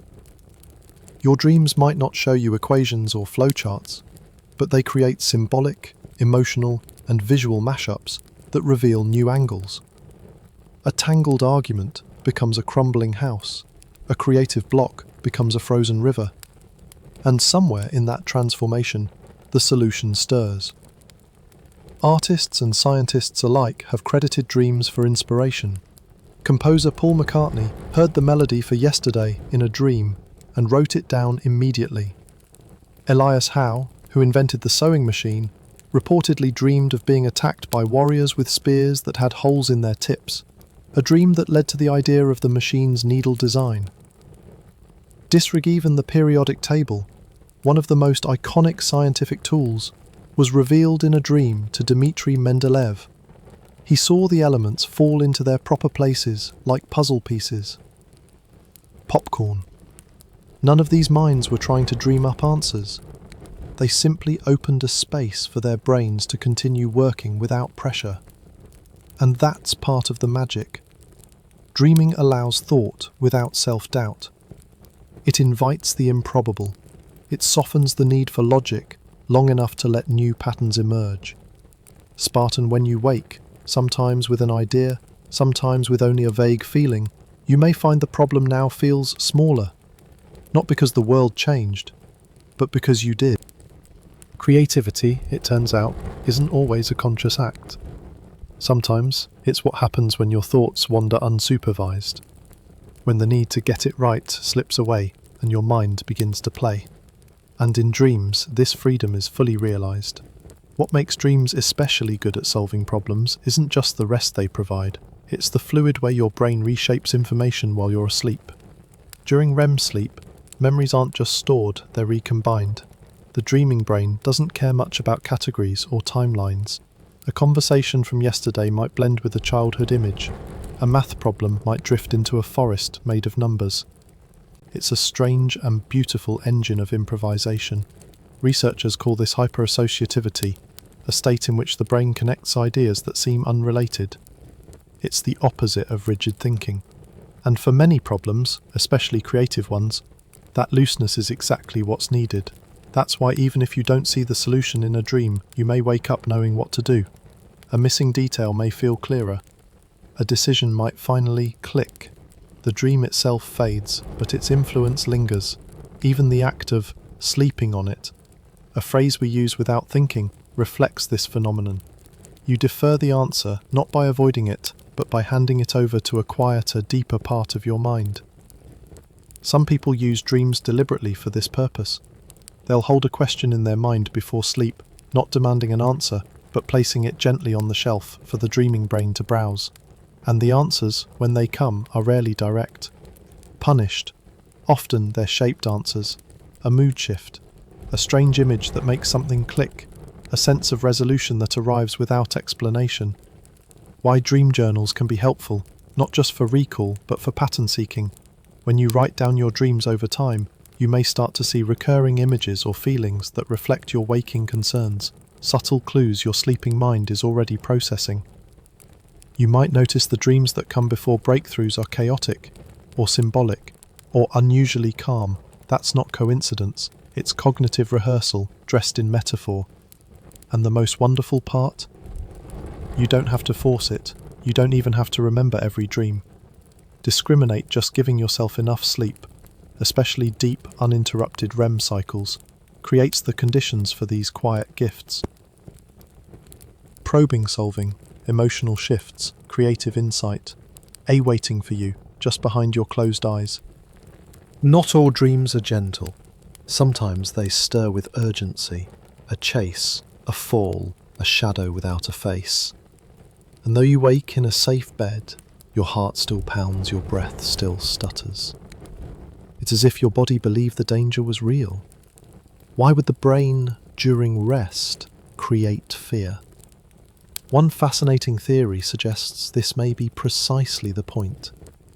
According to Finnish cognitive neuroscientist Antti Revonsuo and others who study dream evolution, dreams, especially frightening ones, may have developed as simulations, not entertainment, not memory, but rehearsal. The threat simulation theory proposes that dreaming evolved, in part, to prepare us for real-world dangers. In ancestral times, survival often depended on quick reactions to predators, enemies, and natural hazards. Dreams, in this view, became a virtual training ground, letting early humans rehearse how to escape, fight, or respond under pressure. And though modern life holds different threats, the architecture of those ancient rehearsals remains. Paycheck, your dreaming mind is able to construct vivid, immersive scenarios that evoke strong emotions, particularly fear and uncertainty. But unlike real life, you're safe. No consequences, no actual danger. Submerged without knowing it. In studies of dream content, researchers have found that threatening themes, being chased, lost, attacked, or falling, appear far more frequently than purely pleasant or neutral scenarios. These dreams may not feel useful, but they simulate problem solving under stress, helping refine our instincts and responses. Even nightmares, which seem distressing, may serve a function. People who experience more nightmares often show greater activity in emotional regulation areas of the brain while awake, suggesting that these dreams may be helping the brain fine-tune its responses to stress and fear. It's as if the dreaming mind is saying, let's run this drill again, just in case. Minimized, not a course. Not every unpleasant dream has a clear purpose. Some are just the noise of a busy brain. Others may reflect lingering stress or trauma. But even then, they show how sensitive the brain is to emotional residue. And for children whose worlds are still new, whose boundaries are still forming, threat-based dreams are especially common. Their developing brains may be rehearsing not just physical escape, but social navigation, learning how to face fears, resolve conflict, and protect themselves emotionally. If when you wake from a dream that rattles you, it might not be a failure of rest. It might be a quiet kind of training, a simulation your brain ran behind closed eyes, preparing you, strengthening you, reminding you how deeply it wants you to survive. Breached, even in your sleep. There's something strange about how fear feels in dreams. You're running, your feet won't move, or you're shouting but no sound comes out. And yet you stay, the scene continues. The fear doesn't end the story, it is the story. And that too might be evolution at work. The dreaming brain doesn't just invent fear for no reason, it uses it as a teaching tool. But unlike panic in waking life, fear in dreams is unaccompanied by real danger. The brain sets the stage, fills it with threat, and watches. How will you react? You might hide. You might face the threat. You might even change it mid-dream. But in all these cases, your brain is rehearsing response flexibility, that vital skill of staying adaptive when emotions run high. It's not just about fighting tigers anymore. In modern life, threats look different. An embarrassing email, a crumbling relationship, a creeping sense of failure. And yet the architecture of our emotional brain hasn't changed all that much. So we dream of being chased. We dream of being unprepared. We dream of standing exposed. Baptized because the emotional shape of those modern fears still fits into the ancient grooves of survival. What's fascinating is how some people learn to change these dreams. In therapeutic contexts, especially for trauma survivors, practices like imagery rehearsal therapy, IRT, have been used to help reshape recurring nightmares. The dreamer in waking life rewrites the nightmare's script, giving it a new ending, one with empowerment or escape. Over time, these revised scripts often begin to appear in actual dreams. This suggests the dreaming brain is open to training. It doesn't just rehearse, it listens. Fiberglass, and when it simulates a threat, it may also simulate a solution. Even dreams that feel unresolved are working on something. You might not remember the details. You might wake up in a cold sweat, but underneath that discomfort, your brain is running emotional diagnostics. Quiet stress rehearsals. Mutations. Navigue. Clang to strengthen you. Evolution didn't give us dreams for fun. It gave us dreams to survive what the daylight demands. Bracelets. Next time your dream leaves you unsettled, breath caught, hands curled, memory blurred, take heart. It may be your mind whispering, "We're practicing." We're learning how to stay steady in the face of imagined fire, so that when the real world heats up, you'll already know how to move. Children dream more than adults do. Not just in quantity, though they do spend more time in REM, but in texture, in imagination, in the wild, swirling logic of a young mind unencumbered by structure. If adult dreams are tangled essays, children's dreams are finger paintings, bright, bold, and often nonsensical. A flying dog, a talking shoe, a tree that gives advice about spelling homework. And beneath these colourful narratives lies something quietly profound. Development. Dreaming in childhood rest. It's part of the growing mind's work. In early life, the brain undergoes explosive change. Neurons fire in rapid bursts, new connections form constantly, and REM sleep, which supports neural plasticity, plays a key role in organising that growth. As children learn language, motor skills, emotions, and social behaviour, dreams may serve as a practice space, a private rehearsal hall where newly learned concepts are tested, reshaped, and stored. One night, a child might dream of stacking blocks to the sky. Another night, they're solving a puzzle with a cartoon frog. And although the content may seem silly or surreal, the structure of the dream is helping the child simulate problem solving, navigate social scenarios, and process emotional challenges, all without the stress of the waking world. Researchers have observed that children's dreams often center around animals, adventures, family, and fear. These themes reflect the developmental tasks at hand: safety, independence, understanding relationships, and mastering the strange rules of reality. As the child grows, dreams become more complex, more narrative, more adult in structure. But the early phases, wild, colourful, unbound, may be some of the most essential for shaping cognitive flexibility and emotional resilience. Also helps children process big feelings: fear of abandonment, frustration with rules, confusion about what's real. These emotions are enormous for a small brain, and dreams, like gentle puppeteers, act them out in ways the child can begin to understand. Blackmail, while frightening, may serve a purpose. A dream of falling or being chased isn't just scary. It may be the child's way of rehearsing how to self-soothe, how to feel something big and wake up okay. And when a parent hears a dream, however strange, it becomes a bridge. A window into what the child is working through, beneath words, beneath logic. A shared story from the deep. So while children may forget most of their dreams, their minds do not. Those dreams are busy helping them become themselves. Project is at a time. Have you ever dreamed of falling, of being chased, standing on a stage with no idea what to say, or suddenly realizing you're not wearing pants?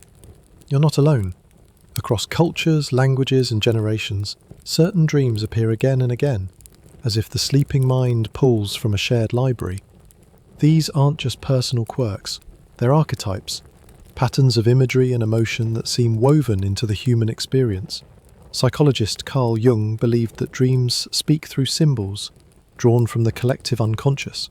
According to this view, the things we dream, storms, shadows, animals, strangers, aren't just random, they're shared shorthand, old stories retold in personal ways. Titan science takes a gentler stance, but finds truth in the pattern. Surveys across countries show that falling, being chased, teeth falling out, taking exams unprepared, flying and being late are among the most commonly reported dreams worldwide. Why? Because reflect universal anxieties, the fear of failure, the feeling of losing control, the pressure to perform, the desire to rise above the ordinary. They don't always mean something specific, but they mean something. Dreams draw not only from your day-to-day life, but from deep-rooted emotional structures. Being chased might reflect your brain practicing escape. Standing exposed might reflect your fear of judgment. Losing your teeth, odd though it sounds, may reflect a feeling of powerlessness or a loss of confidence. These symbols aren't decoded like equations, they're interpreted like poetry. One dream, many meanings, each shaped by the dreamer's life, fears, and feelings. And yet, there's comfort in knowing that your strangest dreams aren't yours alone. Someone on the other side of the world may have dreamed something nearly identical last night. Demolished in a way, dreams remind us that while our stories are personal, our fears and hopes are often shared, like recurring themes in a bedtime novel passed down through time. And maybe, by understanding those patterns, we learn a little more about ourselves and about each other. It's a curious thing how so many of us in the privacy of sleep visit the same strange places. Airports we can't escape, houses with hidden rooms, endless hallways that shift just when we think we've found the exit. Even the details vary, but the feeling, the emotional weight of these dreams is often the same. A blend of confusion, curiosity, tension, and a quiet recognition that something important is happening, even if we can't quite explain it. These common dreamscapes, like the school exam you forgot to study for, or the empty stage where you're suddenly expected to perform, seem to reflect deep cognitive scripts, templates written not by culture alone, but by the structure of the human brain. That's why dream researchers study these themes not only as symbols, but as emotional blueprints. Your dream may not be telling the future or whispering ancient secrets, but it is showing you how your mind organizes stress, desire, vulnerability, and hope. A dream of flying, for example, may reflect liberation or a longing to rise above something. A dream of falling could point to instability or the sensation of losing control. But context matters. The same fall might feel exhilarating in one dream and terrifying in another. Dream interpretation isn't a science of strict rules. It's more like sitting beside a fire and listening to stories told in a language that only half wants to be understood. Still, patterns emerge. And when we share our dreams, we often find echoes in others. This is part of why people keep dream dictionaries, or why cultures build mythologies around dreams, because they reflect not only individual fears and wishes, but communal ones too. Some indigenous cultures, for example, treat dreams as messages not from the subconscious, but from the wider world, spiritual guidance, ancestral voices, or glimpses into the unseen layers of reality. The dreamer isn't just solving personal riddles, they're carrying wisdom for the group. Whether you approach dreams symbolically, spiritually, scientifically, or some quiet mixture of the three, their persistence is undeniable. Night after night, the stories unfold. Private but shared, imagined but real, chaotic but familiar. Blackjack, but your dream seems strange tonight. If it takes you to a room you've never seen or places you've never been, know that someone, somewhere, may be dreaming something very much the same. And in that way, we're never quite dreaming alone. Sometimes, dreams don't feel like dreams at all. They feel like alarms, like warning bells echoing through the night. You might wake with your heart racing, breath quickened, and a vivid sense that something was wrong, even if you can't quite remember what happened. These are nightmares, the shadowed edge of dreaming. But what exactly makes a dream a nightmare? It's not simply that something scary happens. You can dream about an argument, or a fall, or a storm without it becoming a nightmare. What defines the nightmare is intensity, a level of emotional distress strong enough to wake you or leave you shaken well into the day. Nightmares tend to happen during REM sleep, when the brain is most vivid and emotionally expressive. And just like ordinary dreams, they blend memories, emotions, and imagination, but in ways that trigger fear, helplessness, or horror. Occasional nightmares are completely normal, especially after a stressful day, a scary movie, or emotional upheaval. They may not be pleasant, but they're part of the brain's ongoing emotional work, processing and testing the limits of feeling. But when nightmares become chronic, they start to affect waking life. Sleep becomes a place of dread. You might stay up later to avoid them. You might wake multiple times each night. Over time, this erodes not just rest, but resilience. Nightmares are more than just bad dreams. They're deeply physical experiences. During one, the amygdala, your brain's emotional alarm system, is highly active, while areas like the prefrontal cortex, which usually regulate logic and context, remain dimmed. This imbalance allows fear to run freely, unchallenged by reason. Filmmakers, and while the body remains mostly still during REM, the sympathetic nervous system, your fight-or-flight wiring, can ignite in full force. Muscles tense, heartbeats surge, breathing becomes shallow, all while your eyes flutter behind closed lids. It feels real, because to your brain it is. These emotional dreams can leave behind residue, a sense of vulnerability that lingers into breakfast, a scene that flashes behind your eyes in a quiet moment. Even if you forget the plot, the feeling remains. And yet, even these moments of distress can be part of the mind's healing. Some nightmares are random noise, but others are signals, the brain's way of surfacing unspoken fears, past pain, or unresolved conflicts, like smoke rising from somewhere deeper, not to frighten you, but to show you that something still needs air. In the next session, we'll explore what happens when nightmares aren't just occasional visitors, but become tied to trauma, replaying the same images, the same fear again and again. Even these shadowed dreams, with time and care, can be softened, understood, gently rewritten. Because even in the deepest fear, the mind is still trying to heal. Not all nightmares are built from fantasy. Some come from memory. When dreams replay real pain, moments of loss, violence, fear, or helplessness, they're no longer just symbols. They become echoes of trauma. These are trauma dreams, and they often arrive uninvited, vivid, repetitive, and unrelenting. For people living with post-traumatic stress disorder, PTSD, these dreams may revisit the same event again and again. Sometimes exactly, sometimes distorted, but always charged with the same emotional force. They aren't ordinary nightmares. They are re-experiencing. A fragment of the past pulled into the present. What's striking is how the dreaming brain treats this pain. During REM sleep, the amygdala lights up as always, amplifying emotion.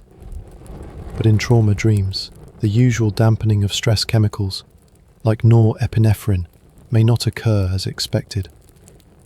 The brain remains hypervigilant, even in sleep, unable to soften the emotional edge. It's like trying to rest while gripping a sword. And the cost can be heavy. Sleep fragmentation, emotional exhaustion, avoidance behaviors, these are common for people whose dreams have become battlegrounds. The very process that's meant to heal emotions becomes a place where pain is relived. Stabilized are ways to ease this loop. Therapies like imagery rehearsal therapy, IRT, encourage people to rewrite the script, not to erase the past, but to reclaim some agency.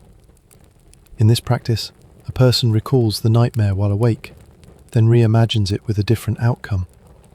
A door opens instead of closing. A threat turns away. A voice speaks instead of silence. Over time, the dream may begin to shift. Other approaches such as EMDR, trauma-focused CBT, and sleep hygiene therapies can also help by calming the nervous system and making REM sleep safer again. Because that's what the brain wants, resolution. The nightmare isn't punishment. It's a system searching for closure, rerunning the script in hopes that this time you'll make it out. This time the ending will change. And sometimes it does. Not overnight, not completely, but gently. A dream that used to freeze you now pauses. A scene that once held only fear now contains a small, strange detail. Sunlight through a window, the feeling of a hand unclenching, a single bird overhead. But they matter. They show that even in trauma, the mind does not give up. It keeps trying, it keeps dreaming. Not just to remember the pain. Most of the time, when you dream, your body stays still. That stillness is a gift, like a safety switch. It's called REM atonia, and it's the reason you don't leap out of bed when you dream you're running. As your brain enters REM sleep, your muscles are gently paralyzed, keeping you anchored in place while your mind moves freely through its nightly stories.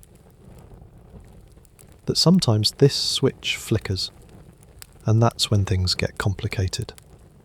Wilmington, in a rare condition known as REM behavior disorder, RBD, that muscle paralysis doesn't fully activate. The result? A person may begin to physically act out their dreams, kicking, punching, talking, even jumping from bed, all while still deeply asleep. It's not sleepwalking. That happens in deeper non-REM stages. RBD occurs in the heart of dreaming, vivid, emotional, often intense dreams, and the body responds as if they're real. The dream might involve defending oneself from an attacker or running from something frightening, and the sleeper, unaware, may lash out, often startling a partner or injuring themselves in the process. For those living with RBD, this can be frightening. There's no malice, no control, just a breakdown in the usual boundary between the dreaming mind and the resting body. RBD is more common in older adults, and in some cases may be an early sign of neurodegenerative disorders, such as Parkinson's disease or Lewy body dementia. This connection makes RBD not only a sleep issue, but a neurological clue, a whisper from the brain's deeper wiring. But RBD is also manageable.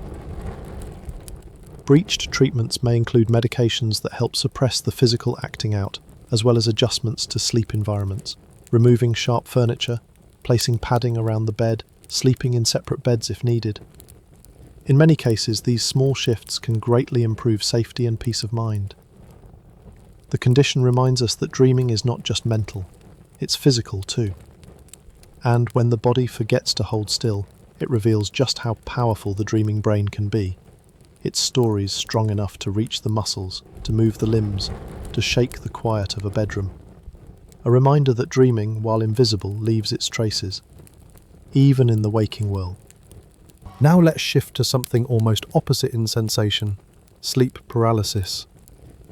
If REM behavior disorder is your body moving when it shouldn't, sleep paralysis is your body frozen when your mind has already woken up. You open your eyes, you feel the room, you know you're awake, but you can't move. Not a finger, not your tongue, not your legs. Your breath might feel shallow, and often there's a weight on your chest, a crushing stillness that feels like being held down by something you can't see.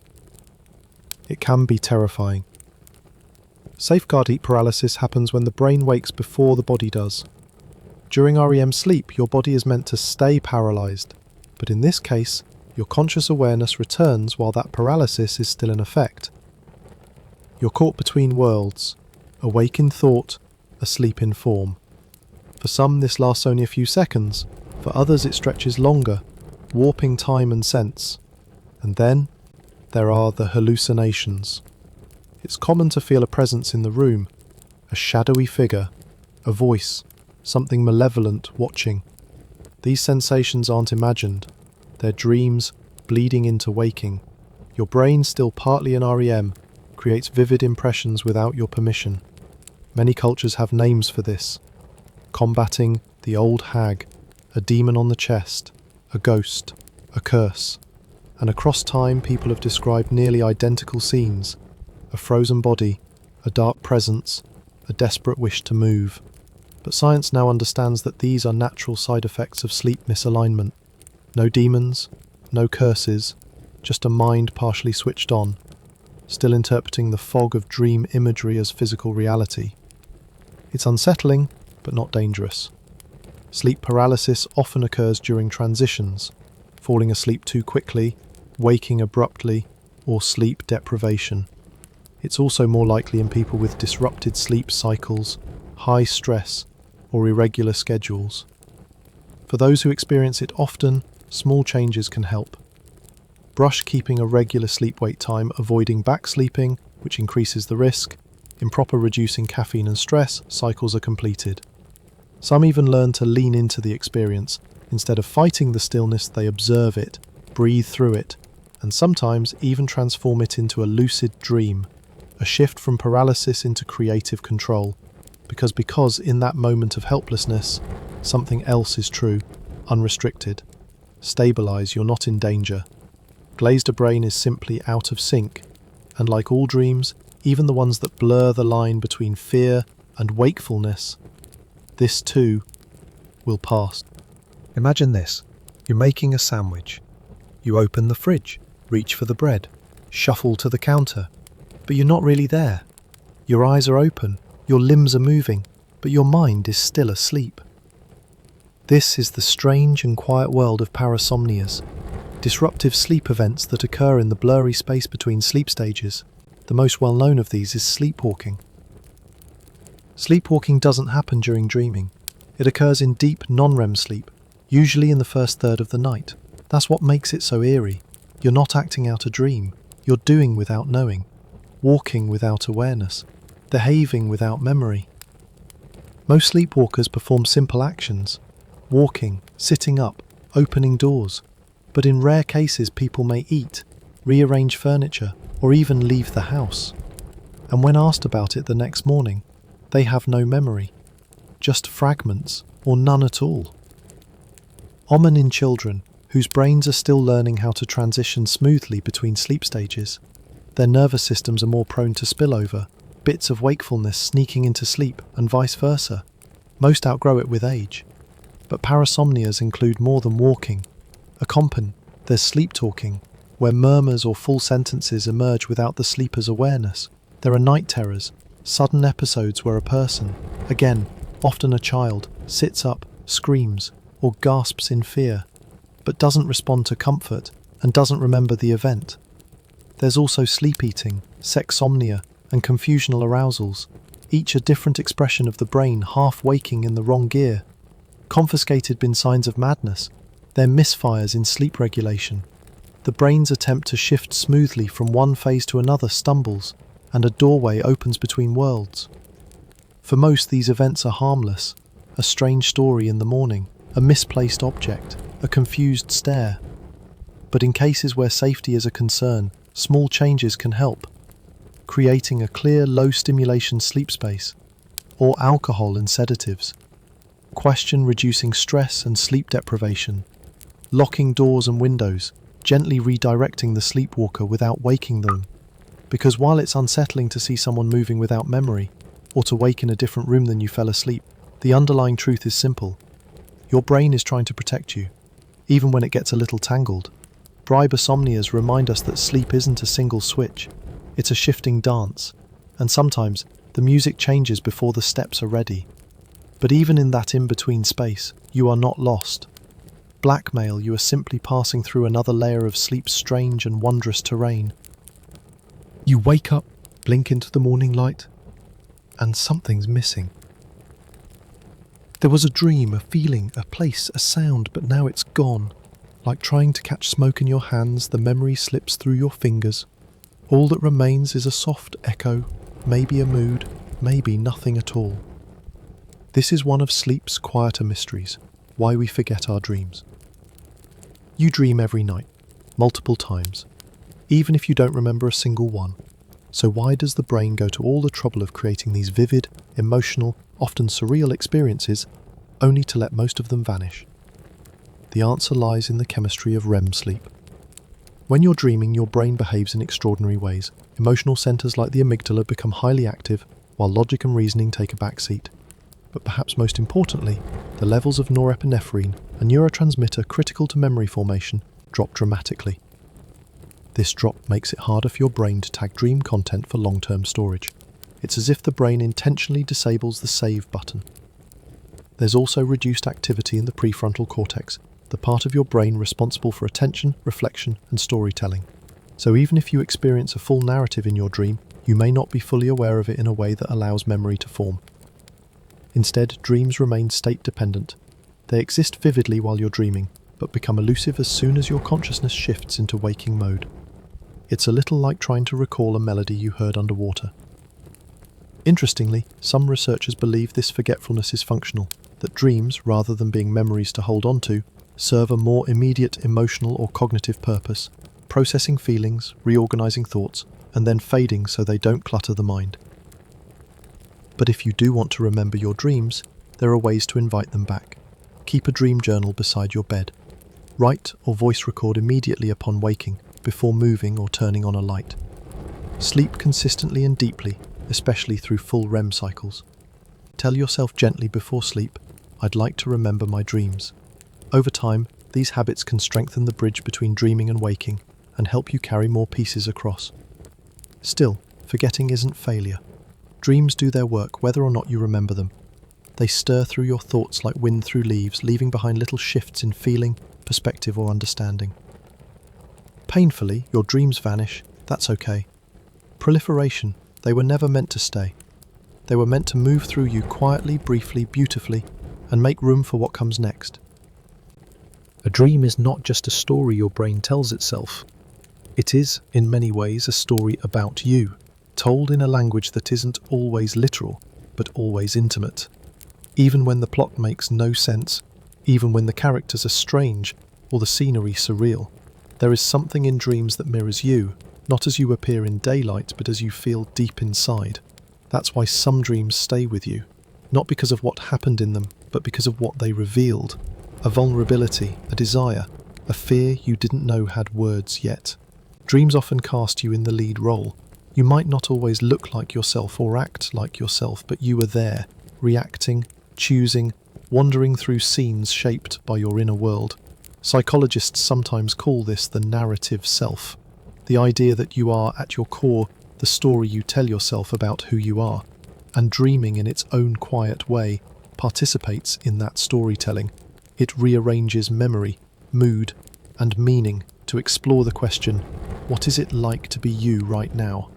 Sometimes it answers with joy, a dream of flying, of being held, of finding something you thought you'd lost. Other times it answers with worry, a dream of falling behind, losing your voice, standing in front of a crowd unsure of what to say. These aren't predictions or prophecies, they're reflections, ripples from the pond of self. Dreams can reflect the shape of the self over time. You might dream about the same staircase, the same faceless person, the same chase, but over the years, your reaction in the dream changes. You stop running, you speak, you open a door. That's not the dream changing, that's you.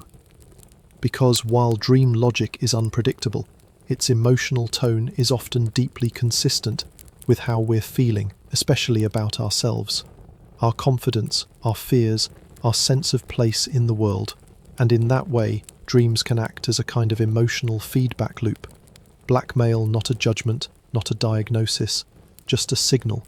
Blackmail, this is how you're doing inside. You don't have to interpret every detail. You don't need to solve the mystery. Sometimes it's enough to simply notice the pattern, to let the dream be what it is, a part of your inner landscape, shaped by your experiences, your memories, and the quiet truths you carry. A nightly sketch of the self, drawn in symbols and sensation, one that changes as you do. You might think of dreams as spontaneous, untethered to the details of your waking life. But in truth, they are deeply porous. Dreams absorb, they gather, they echo. Every day your mind collects thousands of small moments.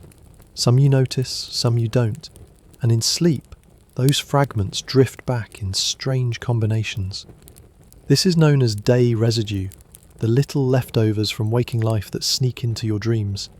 A scene from a movie, a line of a song, the odd way someone looked at you on the street, a bite of food too close to bedtime. You might not think it mattered, but your dreaming brain remembers. A study once showed that people who played the video game Tetris for hours often dreamed of the falling blocks later that night. Even amnesiac patients who couldn't remember playing still reported those dreams. The experience had gone deep, beneath conscious memory. That's how impressionable the dreaming mind is. Think of it like a canvas that stays damp. Anything brushed against it during the day might leave a smudge. The evening news, a conversation you didn't finish, the flicker of anxiety you felt but ignored. Dreams pick it all up. Not always directly, but they distill it. You might not dream of the movie you watched, but the mood it left. You might not dream of your argument, but the sensation of being unheard. The content shifts, but the emotional echo remains. Even your body contributes. Bedtime can increase sleep disruptions, and in some people, more vivid or fragmented dreams. Spicy foods and alcohol can alter body temperature, digestion, and REM cycles, sometimes producing more emotionally intense dreams. Medications can also have an effect. Certain antidepressants, beta blockers, and sleep aids are known to influence dream vividness, sometimes dulling them, sometimes sharpening them into high contrast. And then there's mood. During the day is one of the strongest predictors of your dream content. If your waking life is threaded with anxiety, your dreams may reflect that tension. Not always as direct fears, but in tone, in pacing, in narrative weight. Likewise, if you're feeling grounded or hopeful, your dreams may be softer, more curious, more expansive. Imprisoned doesn't invent you, it responds to you, in a foggy room, slowly clearing as you breathe. You could say that dreams are like compost. Everything you take in, conversations, colours, worries, laughter, gets layered and mixed beneath the surface. And then, in the dark, it transforms into something strange and alive. Something you didn't plan, but somehow recognise. Even the smallest experiences can ripple into dreams. The smell of a new shampoo, a line from a book, an offhand comment that stuck just a little too deeply. Dreams don't prioritise by logic. They prioritise by emotional weight, by what lingers, not necessarily what's loudest. And sometimes the source of a dream is mundane. A cramp in your leg, the room too warm, a cat jumping on the bed. These physical sensations can sneak into your dream and shape the story around them. A tight sheet becomes a trap. A warm room becomes a jungle. A distant noise becomes thunder in a sky your brain invents on the spot. You're not just watching your dream, you're building it in real time with whatever tools are nearby. Accompany pre-sleep rituals can matter. The last thing you watch. The final thought before your eyes close. These small details can whisper into your dream like stage directions. Fencing, a gentle bedtime routine. Soft light, quiet reading, low stimulation can lead to calmer dreams. On the other hand, doom scrolling, background crime shows or emotional conversations may colour your dream world with tension or confusion. But none of this means you need to curate your day to control your dreams. Rather, it's an invitation to notice the connection. If you wake from a chaotic dream, you might ask, not what does it mean, but what did I carry into it? Sometimes that question alone brings insight. Terminated don't just echo what happened, they translate it. They blur the edges and rearrange the furniture. And in that soft distortion, something honest often emerges. A feeling you hadn't made room for. A fear you've been walking beside. A desire you weren't ready to name. There's something special about writing down a dream, not just because it helps you remember, but because it transforms something fragile into something visible. A dream, once written, becomes part of your story in a new way, like catching a whisper in a bottle. Quiet practice of dream journaling. It's simple. You keep a notebook or a voice recorder by your bed, and when you wake, even in the early hours, you take a moment to record what you remember. A full narrative, a single word, a feeling, a colour, anything. Over time, patterns begin to emerge. Wildfires, you dream of water often. Maybe you're always searching for something. Maybe someone from your past keeps reappearing, not as they were, but as something symbolic. These fragments become a kind of map, not of the world, but of your internal landscape. But they offer recurring themes, and by looking at those themes across weeks or months, you start to see how your emotional life shifts beneath the surface. What were you afraid of last season? What were you longing for when you didn't say it out loud? Your dreams knew. And when you begin to track them, you begin to listen more closely. Some dream journalers even assign tone or colour to each entry. Was it a blue dream, a sharp dream, a fast one? These subjective tags help you notice not just what happened, but how it felt, which is often the more revealing detail. Not every dream is meaningful. Some are jumbles, some are noise. But even the jumbled ones carry fingerprints. And the act of noticing, that is the point. By honouring the fleeting world of dreams with your attention, you begin to build a relationship with your own unconscious life, a friendship with the part of your mind that speaks in metaphor, memory and mood.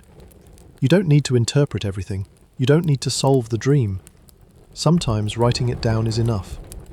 Homeschool a stone on a trail you're quietly learning to follow. Some people fear that writing down dreams might invite confusion, that by paying them too much attention they'll blur the line between real and imagined, or stir things best left alone.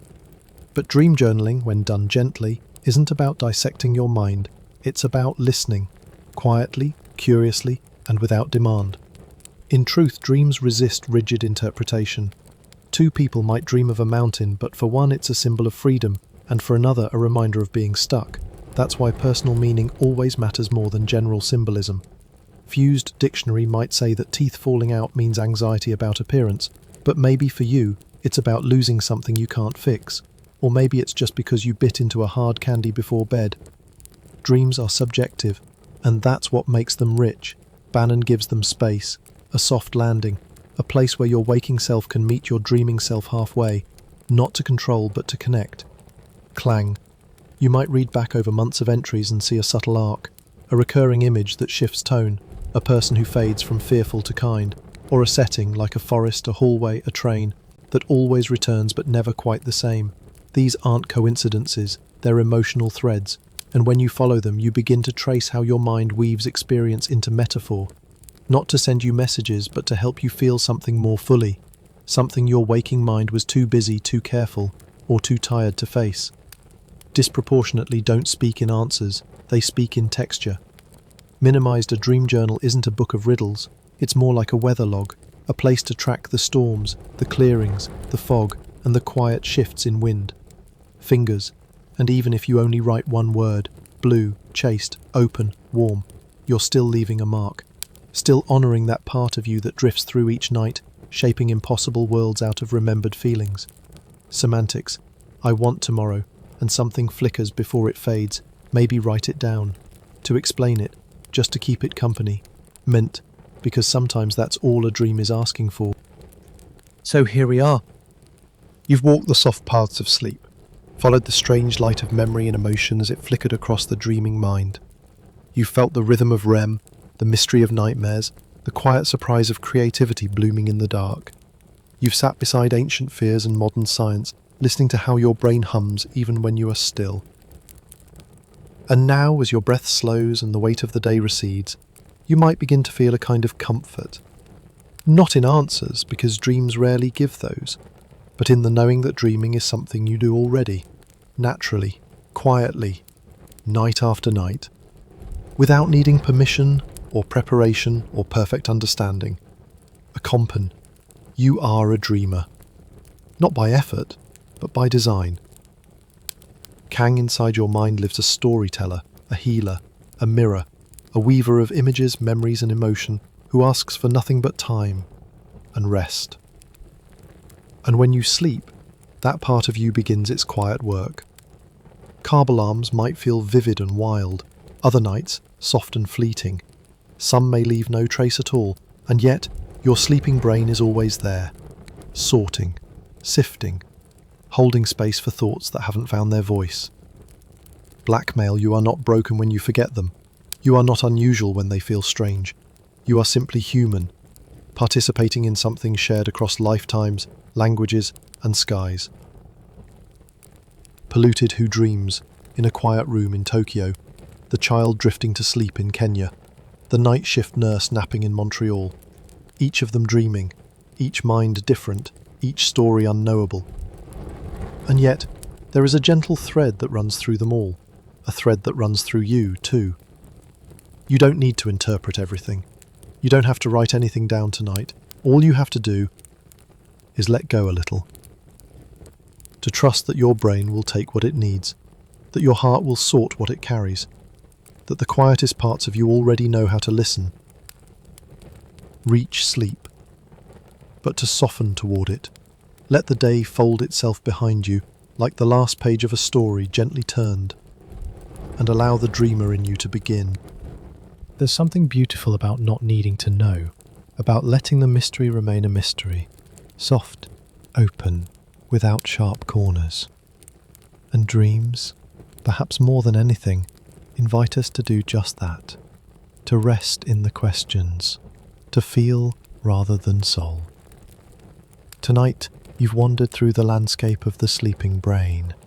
You've heard how dreams can rehearse fears, rehearse love, rehearse what you haven't yet found words for. How they flicker through memory and imagination, not to confuse you, but to care for you. Even if you remember none of them tomorrow, they still mattered. The work still happened. A Homer. And so, before you drift off completely, let me offer you this. Maboni, you are part of something gentle and grand, a nightly rhythm shared by every person who's ever closed their eyes in search of peace. Your breath, slow and steady, joins that rhythm, a lullaby older than science, older than language. Each night, your mind becomes a sky. Thoughts sparkle like distant stars. Some burn bright and vanish quickly, others shimmer faintly and stay. You don't need to chase them. You don't even need to name them. Just watch them come and let them go. Maybe you'll dream tonight, maybe you won't. Maybe your dreams will be strange, or soothing, or forgotten by morning. Position, but no matter what, your mind will carry on with its quiet, beautiful work. Healing, sorting, restoring. Reminding you that even in sleep, you are never truly still. And when the morning comes, whether your eyes open to sun or shadow, you'll rise, having wandered a world only you could walk. Thank you for joining me here, this quiet Jers. You're always welcome to return, to dream again, to wonder again, or simply to rest in a place where nothing needs to be understood, only held. So now, if you haven't already, let yourself drift. Let the noise hush, let the stars turn slowly above you, and sleep peacefully, deeply, and well, wherever you are.